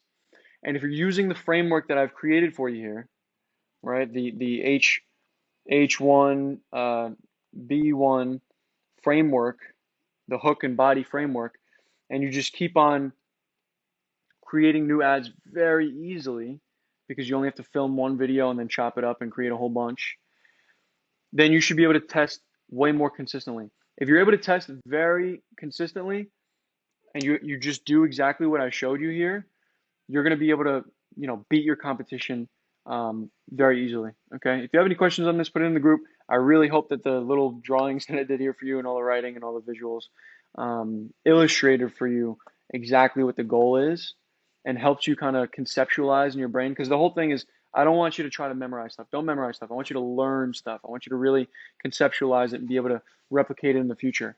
Okay. I'll see you guys in the next video. To scale or not to scale, or when to scale, right? Once you find your winning ads and you've found your winning audiences, you want to continue to find new winning audiences and ads because they will continue to get exhausted by the platform. This is for both Facebook and TikTok. It's also for Google as well. And you'll slowly start to get diminishing returns. Have a separate campaign that's specifically meant for testing new ads.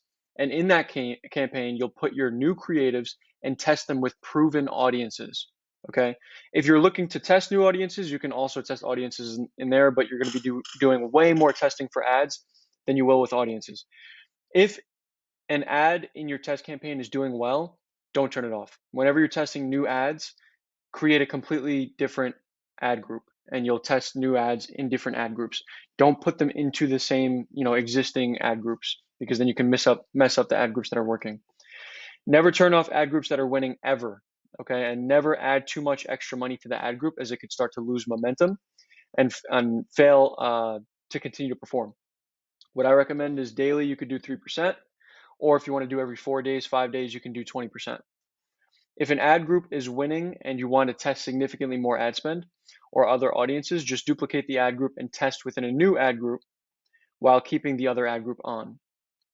Okay, so let me break that down really quick. If an ad group is winning and you want to test significantly more ad spend or other audiences, you could just duplicate that ad group, right? And test within a new ad group. Test that higher ad spend within a brand new ad group and keep the other one that was working on. And then you could test that higher budget with that new ad group so that you don't risk messing this other one up. Okay, so that's how you can easily scale fast without breaking something. If an ad group that was doing well stops performing and you want to try to revive it, you can easily just duplicate it with either the same ad spend or even more if you'd like. You can only do this so many times though before the ad starts to get fully exhausted, because a whole bunch of people have already seen it. This should not be a big part of your strategy. This just allows you to buy some more time until you record some new ads to test. Once you're ready to scale, it's as easy as taking your winning audiences along with your winning ads and duplicating them into a new ad group without any of the losing ads. There's no point in keeping the losing ads, and put more money into the ad group than before. And then if you want to continue to scale that one, and I'm going to write that down here as well, if you want to continue to scale that one, you can continue to add 3% over and over again every single day. And you could set this to be automated. I'm actually going to put a video in this course showing you how to automate this process. Make it to where it increases 3% every single day, or every few days it increases by 20%. Okay, you can continue to do this as many times as you'd like with newer ads that you test, ultimately introducing new winning ads on a 15 to 30 day basis. You should not add new ads into old ad groups, and you shouldn't delete any ads from existing ad groups. All testing and scaling happens in new ad groups. I did mention you could scale 3%, 20% in particular ad groups, but sometimes I'll find that I'll just duplicate things just so I don't break things. I don't want to break any ad groups that are working. If you have any questions, put them in a group. All right, so I showed you a lot of different things that you could do throughout your ad platform, exactly how to click certain buttons and put the videos in there and duplicate and all this good stuff. So now I'm just talking and teaching you the concepts and the frameworks. Scaling is a lot easier than you think. You don't need to be a genius, right? So just have 3 to 4 creatives per ad set. You don't want more than that, because then you're not going to be able to properly give enough spend to each ad. So 3 to 4 creatives per ad set. Test multiple audiences and interests, usually 3. And that should be the only variable that's changing, right? So you shouldn't have multiple variables at once that you're testing. Minimum ad spend is 20 per ad set. On TikTok, you can't do anything less than that. On Facebook, you can do as low as I think $1 or $5. I recommend that you put at least 40 to test it for better data and quicker results, and maybe even as high as like $100. You'll quickly find which creatives perform best, and that'll be your foundation. Once you find out the creatives that are doing best, then you'll be able to create other variations of that ad and test those as well. And you'll be able to test those in your testing campaign. You should have a dedicated campaign just for testing. Use that creative to test new audiences, since it's been proven to work. Once you have an ad that's working, you can continuously test new audiences. You shouldn't do tons of audience testing. You should just find like 3 really good ones and then stick with those. What you're going to be testing a lot though is ads. Duplicate, right, or dupe the winning ad sets with the winning creatives and add more of a budget to it. Okay, we usually don't want to mess with the ones that are performing because it tends to break. So that's why I don't often scale ad sets or ad groups that are doing really good. I'll tend to just duplicate it and scale it up because I'm worried about breaking it. But you can obviously only do that so many times, because you don't want to have like a million ad sets and ad groups, or ad groups for TikTok and ad sets for Facebook. You don't want to have a million ad groups, because then things just start to get sloppy. So you can increase by 3% every day, or 20% every few days if you want to be more aggressive. Retargeting ads with the winning creatives, use separate ad sets for the separate creatives. Otherwise, it defeats the purpose of having multiple winning ad creatives. Let me break this down for you. Retargeting ads with the winning creative. So whenever you're actually creating retargeting campaigns, That's going to actually be your lowest hanging fruit, because people that have actually watched for a longer period of time will see your ads again, and maybe they'll take action then. Do that with the winning creatives, right? So you can actually use retargeting ads, but you don't want to use the same ads that are, you can, but you shouldn't always do it. Create retargeting ads that are going to retarget people that watched a certain ad, but use a different ad. Maybe another one that's won previously in other ad sets with other audiences, but you'll use that other ad that maybe handles other objections or talks about different aspects of your offer, and use that retargeting ad to retarget people that have watched more than 25% or watched more than 50%. Okay, and that's how you're going to be able to scale. Use separate ad sets for separate creatives. Okay, otherwise it defeats the purpose of having multiple winning ad creatives. Don't put multiple winning ad creatives into one ad set, because then you're just making them fight against each other, because TikTok's always going to choose one, Facebook's always going to choose one. So it's makes sense to have different winning ads in separate ad groups. When ad sets die, you could duplicate them and relaunch it, and it usually does come back to life, but you can only do this so many times. I did mention this before, but I'm really just trying to reiterate this and add more information in here. You can only do this until it completely dies, because it's been seen too many times, right? So you do want to create a schedule for creating new creatives, right? So you should do it every 15 days, every 30 days, ideally every 15 days. And we'll talk about this in the next video. Okay, any questions on this, let me know. So whenever you're using UTM parameters, let's say I'm doing GoHireRetire.com, or one of my websites I've been using recently, GoHireRetire.com, and then we would put a question mark, and then it would be something like you see right here, UTM underscore source equals TikTok ads, you know, and then it would be just a bunch of numbers, right? Or for instance, it'd be H2B1, you know, for my ad, it would be, there'd be one that says like campaign equals, and then it would say like business services 21 to 54. Like, this is an example of what a UTM parameter would be like. And then I'd be able to identify like, okay, this was my H2B1 ad, this is the business services ad set, and XYZ campaign. So when we're in Go High Level, let me show you how you could find that. You would just go to activity, right? Go to the contact, click on their name. Once you click on their name, you get brought to the actual contact where you can see task, notes, appointment, all that stuff. And then we would click on the first page that was visited, or we would even just copy this, right? Or click on the little clipboard. And this would literally pull up the entire URL. And usually the URLs are massive if you're using multiple UTM parameters. I'm using both Hyros and the Google UTMs. So I could see trifecta lead magnet ads, business services. So I'm literally able to see the exact campaign, ad set, and the ad that brought this lead into my ecosystem. And then whenever they purchase, I'm able to go back, look at this and say, okay, so this particular ad set brought me one purchase. And I'm able to go ahead and update in my KPI tracker, or just update in my notes, or wherever you guys update. I'll be able to go ahead and update, you know, this particular sale came from, and that's what attribution is, right? And that's why people pay for platforms like Triple Whale or Hyros.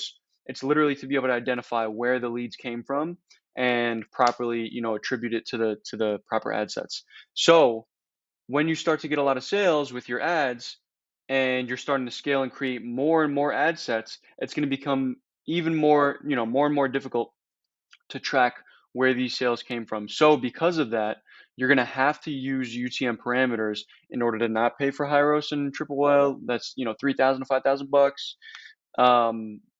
This is the free way to do it. Okay, so this in conjunction with the KPI tracker, and you'll be good to go. This is literally all you need. And I recommend you start from the very beginning with UTM parameters. And I'm also going to have a link down below. I'm not going to break down exactly where to find the UTM parameters and how to put them on and stuff like that, because that's not the purpose of this video. I'm not going to break down the little intricacies of it. I'll link below a YouTube video to show you how to do that. But this is the most important thing you need to know.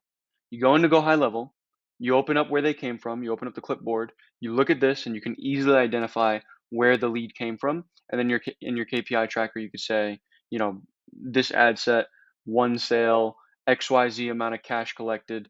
And if you have any questions on this, put it in the group. All right, so you made it to the end of this TikTok course. I really hope that you enjoyed. Definitely like and subscribe if you haven't yet. If you want to join my school community, it's only $37 a month right now. Go to school.com/GHR if you want to learn a little bit more about what you get. I know for a fact you're going to love it. Now go ahead and binge watch all the videos that I have here on this channel because I post a bunch of other sales calls and courses and other content that you have to see. I'll see you in the next video.